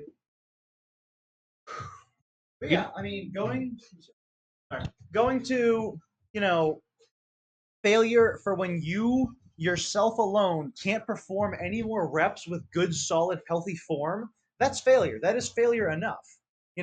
It's doing forced reps with a partner and partials and all these things that they're not bad if applied correctly, but that is not what you need to get to failure. Failure is when you cannot physically perform reps with optimal and good technique anymore because the muscles are so fatigued.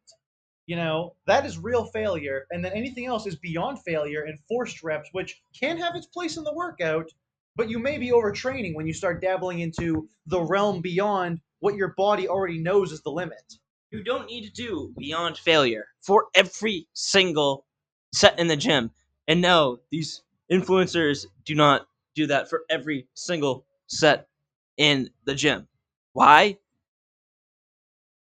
And I'll tell you why.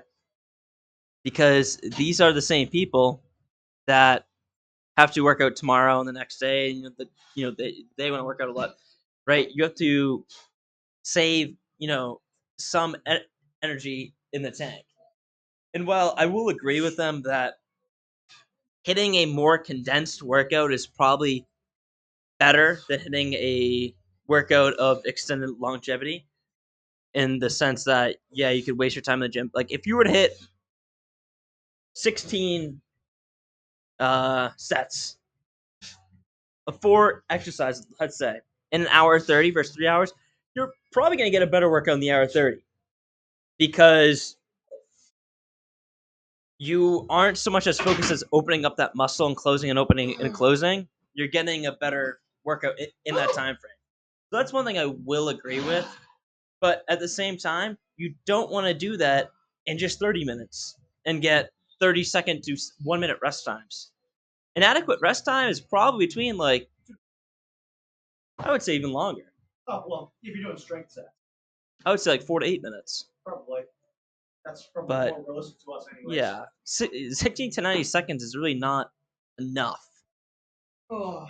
to get a full rest in my opinion. But what do I know, though?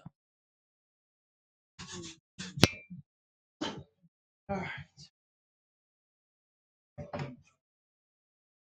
On the ground. Ugh.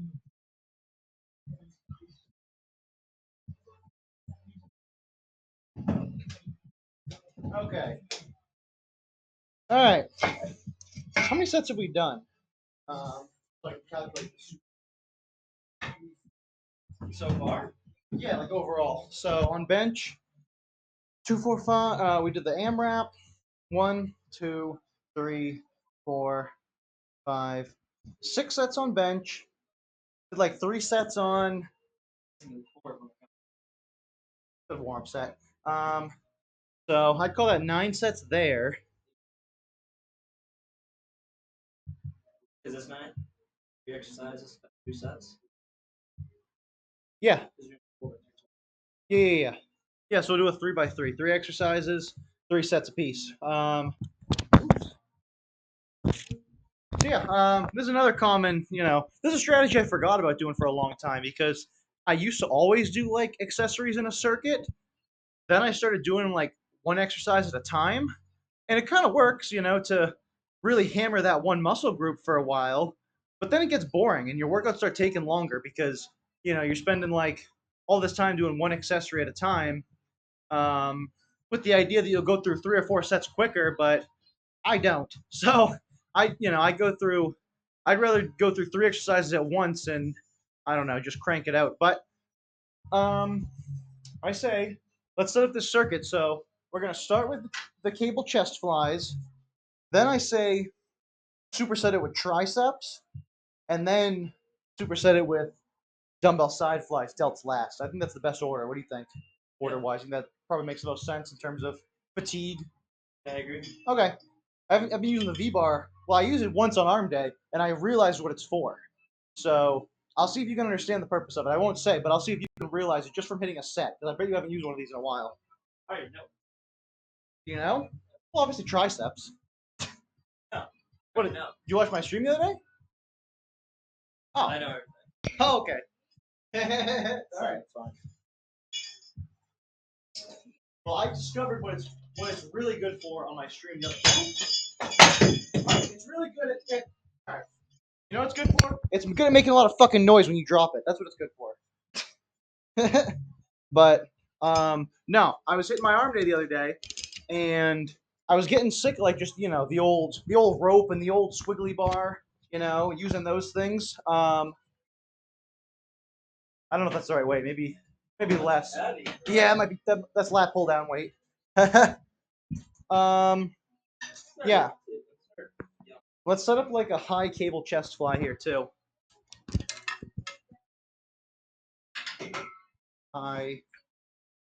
Yeah, I'll do like that. You want to set that one up to the top and give me one of those handles?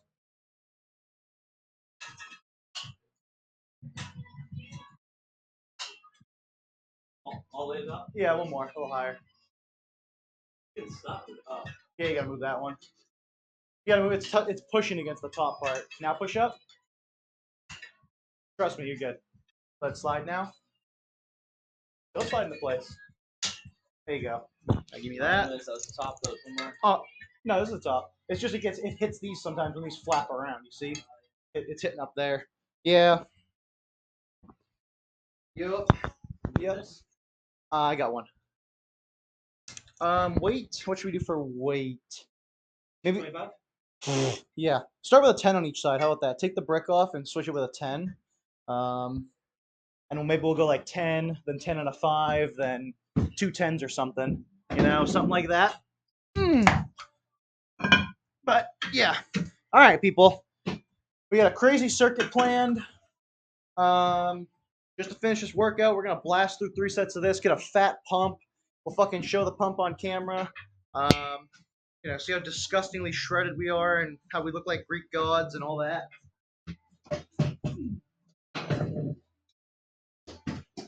All right. Then we'll grab these. We can either use 10s or 15s, and maybe the 20s. By the third set, we'll be on 20s. But I figure since it's the third exercise, 10s will feel good enough. Should set wise? Yeah. Yeah, but I feel like since we're making it the third exercise of the circuit, we don't need like the 20s or 25s yet. We might. You start with chest fly? Start with chest fly, because then when you hit this, you'll have a chest pump, and you'll be like pushing down and using your chest, and then you hit tries next.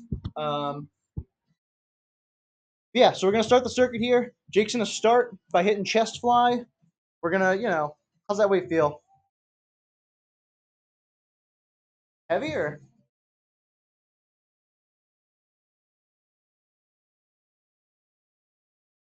Are you trying to even out? Okay. Looks like good weight. Yeah, so we're just going to crunk through, hitting our chest here, finishing our chest off really with a good stretch, even though we got a nice stretch from the dumbbells as well.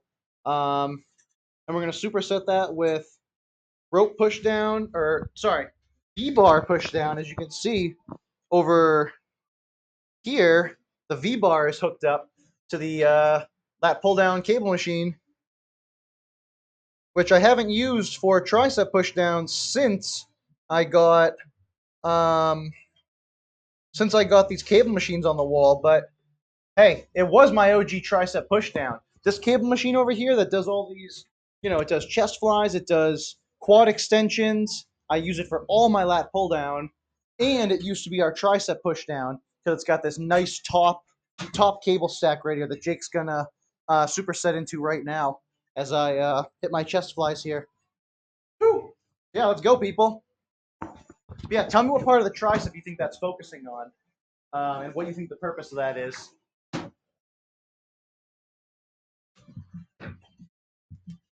Yeah, you can put those purple dumbbells back there on too if you want to do like a half jump instead of going like a whole brick because that's like 6 pounds. The brick is 12, so it's a good half jump. But ooh, yeah, buddy.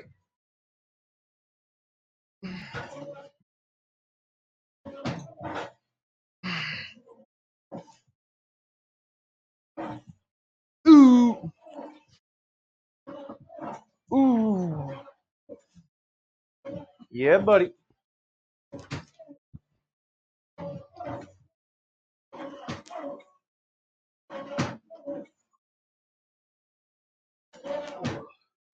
All right. What part of the tries do you think that hit?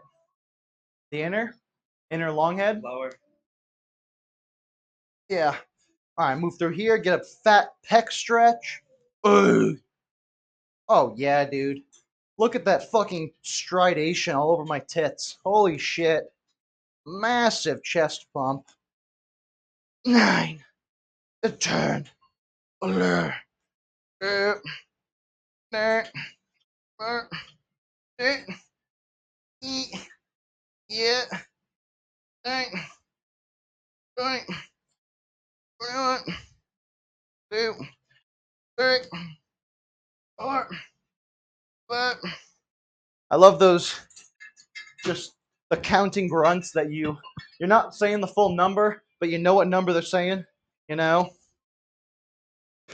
Yeah, dude, I used the V bar for the first time and like fucking probably like this is probably like the third or fourth time ever me using it since I bought it.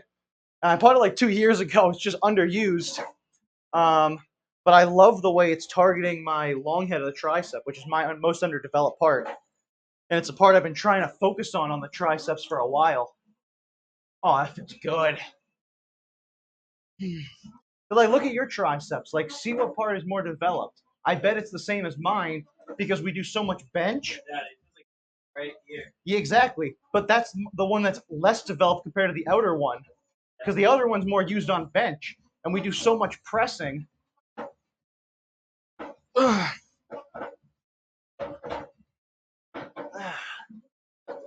Which is like the muscle that you see the most when you pose. This one, you know. I agree. And just even look when you like flex the tricep. So as you can see much more definition on the outer one here. But if I can build this one, that's what gives you the croissant. You know, that finishes it off, it rounds it off. So I've really been doing exercises like overhead extensions or like overhead rope push down, and then this V bar now too, because it targets the long head or the inner head of the tricep, which is what I'm trying to develop because the left side looks a little better. See how bulbous that shit is over there? Yeah. Meat chunk there. That's the most important part. That's where you see me comfortable body, you know. Yeah, exactly.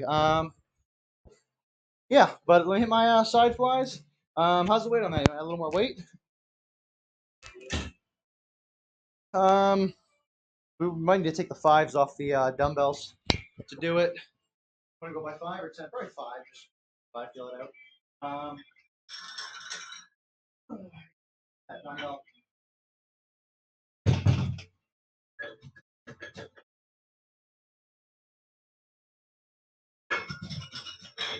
All right. Woo. Yeah, buddy.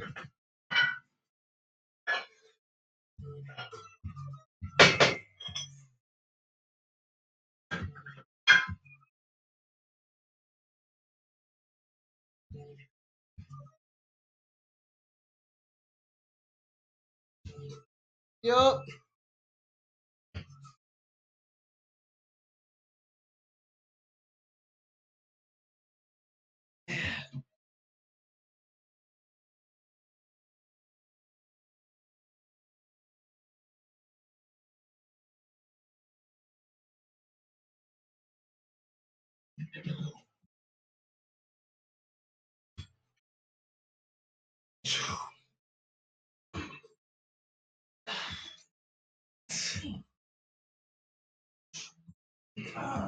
Yeah, buddy.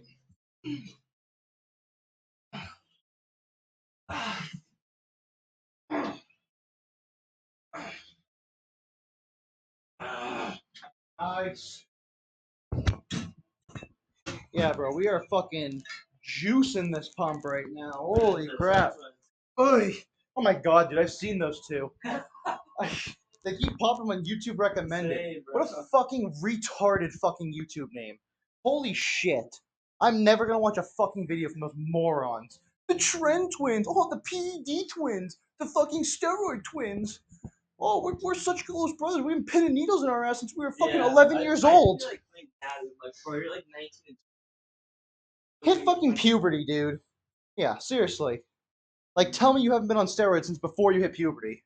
You know, it's fucking obvious. But yeah, like I know genetics can be that good, dude, but yeah, that's another reason why I needed to start making content because the fucking YouTube fitness industry is just cancerous right now. It is awful. And if I can't find anyone else good to watch, then I would just watch myself because I might be the only person who knows what he's talking about these days. Everyone else is literally just a fucking meathead on steroids, you know, and all they know is what time to pin their fucking ass, you know. They fucking piss hot and they fucking treat their ass like a fucking pincushion. So, fuck those people. But, yeah, here, take my Jake. I'm gonna take a piss real quick. Just wrap it around your neck, you know. yeah, buddy. Put it around while you hit your set.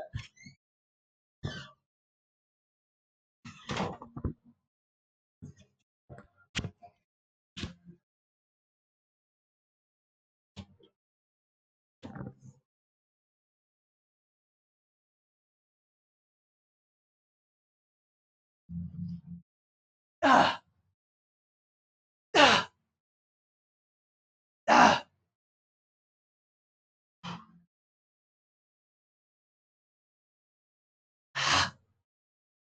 ah, ah,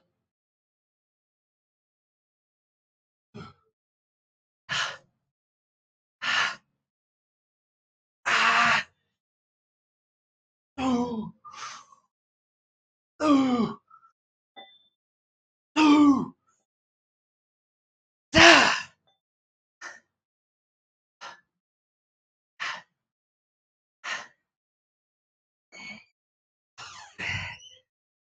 Oh, Dude, you and me could be the natty twin. yeah.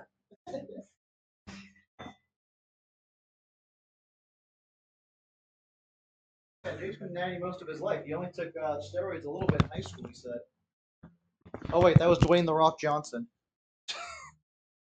Who claims he's natural, and he only tried steroids one time in high school or college or something with his buddies, and they didn't work.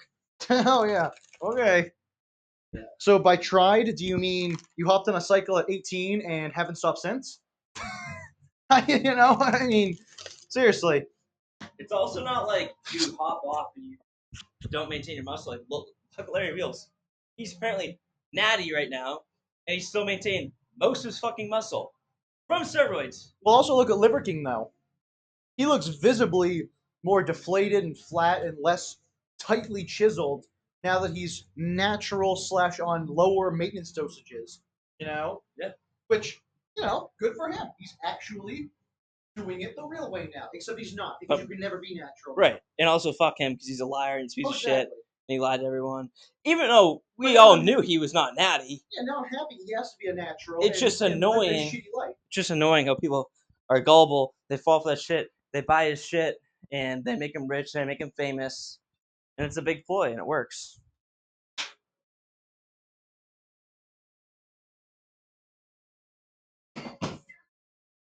Hey, did I fucking say you could fall? I fucking wanted. Alright, we might set a cable plies here. Because I'm a whole circuit behind Jake now. So I'll let him recover for a minute while I hit this, hit all three of these. Whew! But let's go. Oh, fuck. That feels so good. Yeah, buddy. Boy. Mm.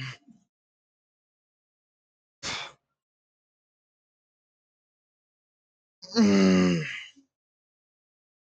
Mm.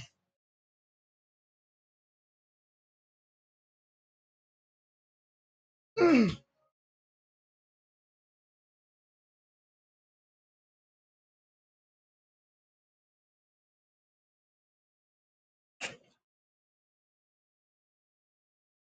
Ah. Yeah, if Yuki, if you're still here, bro, which I don't think you are, but if you were, that would be what you should do on chest flies right there. 25 reps. In my opinion, that's how many that's I mean, even that I probably could have done more weight for like 15 reps, which I should have, but next set we'll do that, you know? Yeah, buddy. Now we just crushing tries. But yeah, I've been hammering, dude, my the long head of my triceps. That's why I'm doing like push workouts and added an arm day and all this shit. Well, I had an arm day because I wanted bigger arms, but I'm making my arm accessories um, focused on this head of the tricep mostly. I think I get plenty on the other head from benching. Oh, that felt so goddamn good. Jesus. Love it. I love it. All right, let me hit my side raises. I'm grabbing the 20s. I need them. Too big. Goddamn son of a bitch. Son of a bitch. All right, stand right here. I'm just gonna eclipse the sun real quick. Be right in shot. Okay, perfect. Oh my god, it looks sick.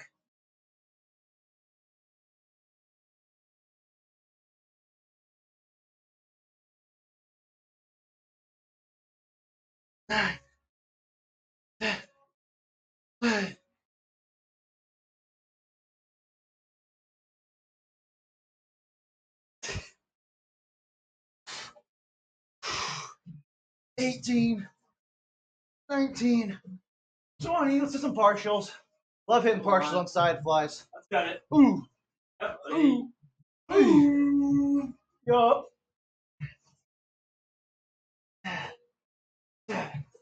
8, 9, 10.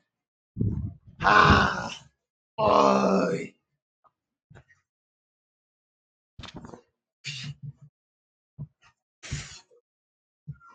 Who the fuck would even take Trent, dude? Fucking look at me, man. I look sick. Like, just fucking work out, dude. Be natural. Don't be a bitch. Don't take the easy way out and take steroids. You're only cheating yourself. And you should learn to enjoy the journey along the way, anyways, of making the gains.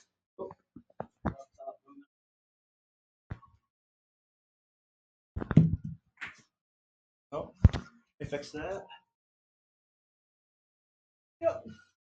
All right, let's go, Jake. Last set, best set. Come on. Crank them out. Yeah, buddy. Whew. It's been a great stream today, people. Started about 6 o'clock. Been going a good 3 hours plus. Um, might even be able to convince Jake to do an ab workout. I'm kind of thinking about one. Only because I'm just not sore in my lower body or my legs or anything. And I haven't hit one in a couple weeks, so I almost feel like I should. But again, this also has been a pretty long chest workout, to be fair. And we've gone pretty heavy. Um, so I don't know. May just call it, but I don't know. I do need to start figuring out a way to get the abs in more, you know. But come on, Jake. Let's go. Crank those triceps. Well, then you got to lay on the bench and your abs are sore and makes it tough, you know. I just want a better ab routine, you know. Try and Go more like this, bro. Using a little lat there. I'm on weight right now. Do less weight. Yes. Fair enough. I mean, you know what is a good exercise, dude, that I tried on back day? Lat pull over, where you grab a cable machine, and I use like the squiggly bar. You go like this. You like fucking just straighten your lats and extend. Oh, it feels so good. My lats are actually still sore from it from Friday, I think. I might hit that exercise again tomorrow. But yeah, dude, we should hit a back workout soon. Deadlift together. I can show you a thing or two about hamstrings and doing those free weight exercises, as well as see where your deadlift's at, as well as mine, because I'm uh, I'm starting the road to 405 for real this year. So that's my goal, dude. I'm getting way too strong on bench. I need to make sure my deadlift and squat stay ahead of it comfortably. you know. So as long as I can start repping squats in like the high 200s, low 300s, and easily repping, mid 300 deadlifts, and having a 1 rep max in the 400s, then I'll be wicked satisfied. But yeah, you want to help me switch the fives on these cables for a 10 each side? Just add a pair of 10s. Ooh. For my last set here, last set, best set, people. As you all already know, the last set is always the best set. Yeah, buddy. Ooh, got a fat pump, Jake? Dude, arms looking big, dude. You got a bit of a physique going. I actually have a bit of a. Oh my god, keep knocking Bernie Jake over. No, dude, like delts, biceps, like I can literally see like the definition between splitting the delt between the bicep and the tricep. Big size fucking pecs, big boy pecs. Traps are growing. Damn, dude, big forearms. Yeah, this guy's getting big. You know, it's all thanks to me because I told him to start working out one day because I wanted a gym partner. Because I don't like working out by myself all the time. And then he came to the gym, and boom, rest is history. So yeah, but tried to get a lot of my other friends into the gym back in the day too, and just none of them really stuck with it, had the desire, or just actually put in the time to get good at it. But yeah, Jake has persisted a lot further than most, and I think he will persist a lot longer. And that's why he's starting to actually get a fucking like really well developed like sculpt on his physique. He's definitely um, going beyond the like noob gain phase and really just entering the probably the most enjoyable years of lifting, which is when you like your physique, like every workout you go into, because you're just getting bigger, leaner, stronger, like every time. You start seeing these lat wings, your delts pop, you get a bicep vein, your biceps are fucking several inches bigger than they were when you started.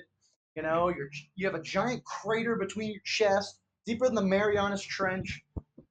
Your fucking back looks like a fucking barn door, so goddamn wide and muscular. That's what you want.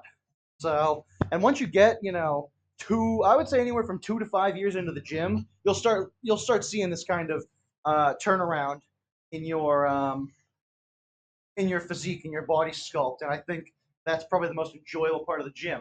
The initial phase does suck because you're weak, you have no muscular endurance, you have no muscle, you don't look big, you don't look jacked, you don't have big muscles, you may be overweight, but if you stick with it long enough, give it a couple of years or more, or sometimes less, I guarantee you will start to enjoy it and like looking at yourself in the mirror more and just want to keep going because that's where I'm at right now. And I was very scrawny, but now I am a lot bigger, a lot stronger, and I like looking at myself in the mirror every single workout because it's just the culmination of years of hard work that I know I put in, and I mean years, you know, because that's the only thing that's made this is the consistency of actually being in the gym every week for several years rather than the way I used to do it, which was in cycles. When I wouldn't play sports for like 6 months because the season was up, I would be in the gym for 6 months. Then when soccer and hockey season started, I stopped going to the gym and I lose all that progress and just end up wasting my 6 months in the summer off season building it back rather than building on it. I think Jake was in that same rut with me because we both played soccer and hockey the same season, same time of year. So we never really progressed in the gym in high school because we didn't give ourselves a chance to, which is okay because we're doing it now. And now we understand what it can do for us being so consistent week in, week out.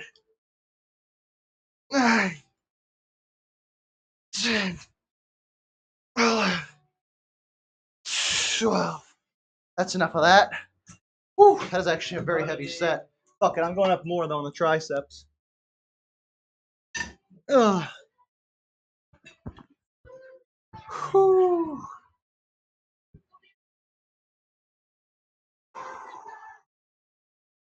Come on.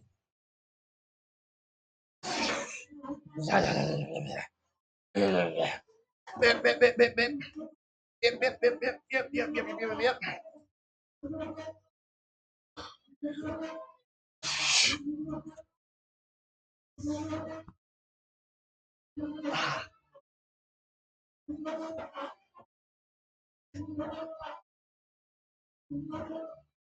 Bah, bah, bah.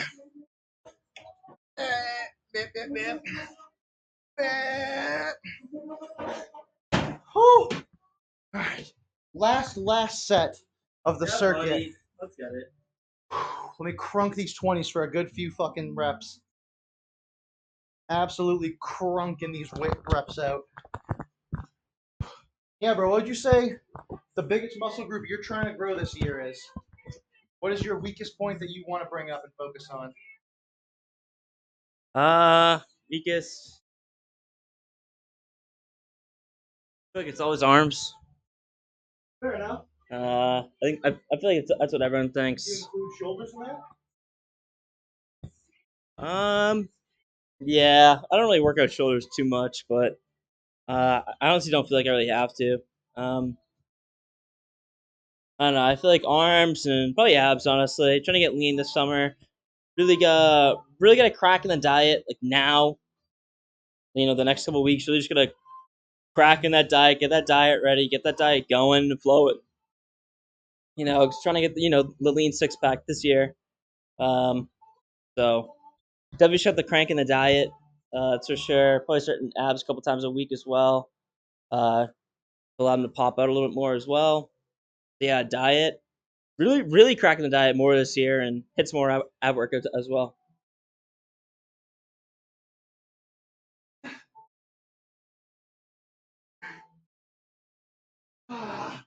Oh. Yeah, for me personally, I have identified this as the year of the delt. Because I think my delts are the biggest weak point. From side to front to rear. Obviously, the front's good because I do a lot of pressing, but I'm not hitting side front delt raises. But spamming side delt raises, every chest workout I can, on shoulder day for sure. And I'm doing things like mill press. And spamming rear delts on back days and on my shoulder workouts and going hard on rear delts too because I want the 3D Death Star delts this year. I feel like last year was the year of the arms for me because it's when I started adding in an arm workout. And then about halfway through that year, I decided, why don't I try adding a shoulder workout in too? Because now my shoulders are going to fall behind. So my shoulders are still behind overall, but I do feel like the year or so since I've added in arm workouts every week and been hitting arms every week, you know, as heavy and hard as I can for reps, I've thrown like fucking 2.5 or 3 inches on my arms, dude. They were like, 12 and a half or 13 inches when I started. They're like over 16 inches now with a pump on arm day. It's insane. So I feel like my arms, I've made the gains I need. They're very big. They're very, well, could be bigger, could be stronger. Of course, we're not going to stop hitting arms. But the point is, we're hitting delts harder and more often. So instead of like doing back and bi, I took out the bicep exercise and I'm throwing in rear delts because I just don't need the extra bicep work these days. Because my biceps, I feel like I've done a really good job of growing over the past year. So it may be a genetic strong point for me as my arms, and I didn't realize it because I wasn't training them. So it might be easy for me to get big arms, big bis, big tris, but delts are not coming naturally easy for me. I've been cranking them twice a week, trying to build the side delts, the stridations, the rear delt back here because that's what was really going to round it off and blow my shoulders outward, make them look like 3D Death Star delts. But I just feel like when I do like this front pose, dude, or like a front lat spread, my shoulders look like nothing compared to the arms, the lats, the chest. I feel like they look like nothing. You know, like they just aren't rounding my physique off at all to go with my newly bigger arms, my new giant chest, my traps that are growing, my wide back. The shoulders just don't match. You know what I mean? I'm more about the symmetry in a bodybuilding sense, not a biggest as possible, leanest as possible. Yeah, I just want a symmetrical. Big arms, and that's it. Dude, you're gonna look like Popeye with your forearms. Keep the rock climbing going. Forearms are gonna be bigger than your biceps. That's right. I mean, I'm not gonna complain about having bigger stuff. Just stops you. Yeah, it's symmetrical, you know. Oh no, exactly. If I had 18-inch arms, so I'd be like, oh, I'm gonna not work out arms anymore. You know. Exactly, but the point is, I'm just gonna compensate for other things. Well, it's like even if you didn't need to work out arms, like I probably don't need to work out arms more. I probably do 2 shoulder workouts and cut out the arm workout. But I like training arms now. I've been training them for a year. I don't want to give up an arm day. I just don't need to throw in some extra bi work on back days. I throw in tricep work on chest days because I'm trying to grow the long head in here, which is underdeveloped compared to my short head on the triceps. So that's the plan there. You know, just kind of reworking the split to focus more on shoulders more days a week than just the one shoulder workout I do. And yeah, that's my plan to attack shoulders. So hopefully by this time next year, you know, by next January or December or whatever, I'll look at myself in the mirror and I'll be like, huh, I called this the year of the shoulders, and my shoulders look fucking great now. Now I think something else is a small weak point. Maybe it's forearms, maybe it's abs, maybe it's chest again, or you know, like it'll be something different. Because a year ago, I didn't care about delts. I didn't even have a shoulder workout. I thought arms were the problem. Then I got big arms. Now it's the delts, the small delts above the arms that are the problem. You know, because I made my arms bigger. So now I need to make my delts bigger proportionally. And that's actually a good pose right there. But anyways, yeah, I mean, you guys already know I've been hitting my shoulder workouts every Thursday is shoulder day, and we either start with some heavy incline barbells, some heavy incline mill press, you know, followed up by some accessories, some Viking press, some rear delts, the works, you know it. But anyways, this has been the chest day today, Monday chest day, PFM Fit GYMCAST episode 14. We hit a 245-pound bench for 5, which is a crazy PR. Didn't get to make a short out of it because I don't have a good phone with a camera yet. I'm using a pawn shop phone until the phone I want comes in stock, which will hopefully be in the next week or two. Great accessories, great circuit here, great workout with Jake. Jake lifted some heavy ass weight himself, and he's still kind of reworking his methodology in the gym and getting back into it. So he should be lifting bigger numbers soon enough, anyways, as he gets back into the swing of things here. And yeah, hopefully be seeing him more on the channel for the live streams, and we may be getting a podcast together going soon. But with that being said, any final thoughts for you, Jake? I think that's just about all she wrote for me. Thank you all so much for tuning in to the podcast today.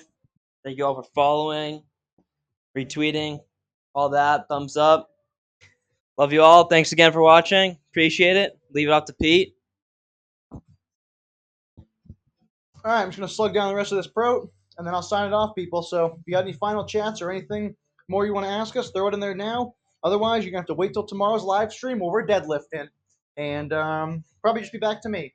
You know, good old classic Pete. So, but who knows? Maybe we'll see. You know, we'll see Jake pop back in here at some point later in the week, next week, whenever he gets around. So he's a pretty busy guy, but yeah, he still manages to work his way down over to my part of the world and hop into my sequestered little home gym here to hit a great workout. So, all right.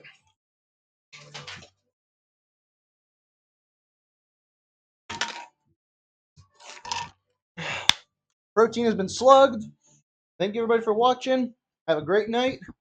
Pete, Jake, signing out.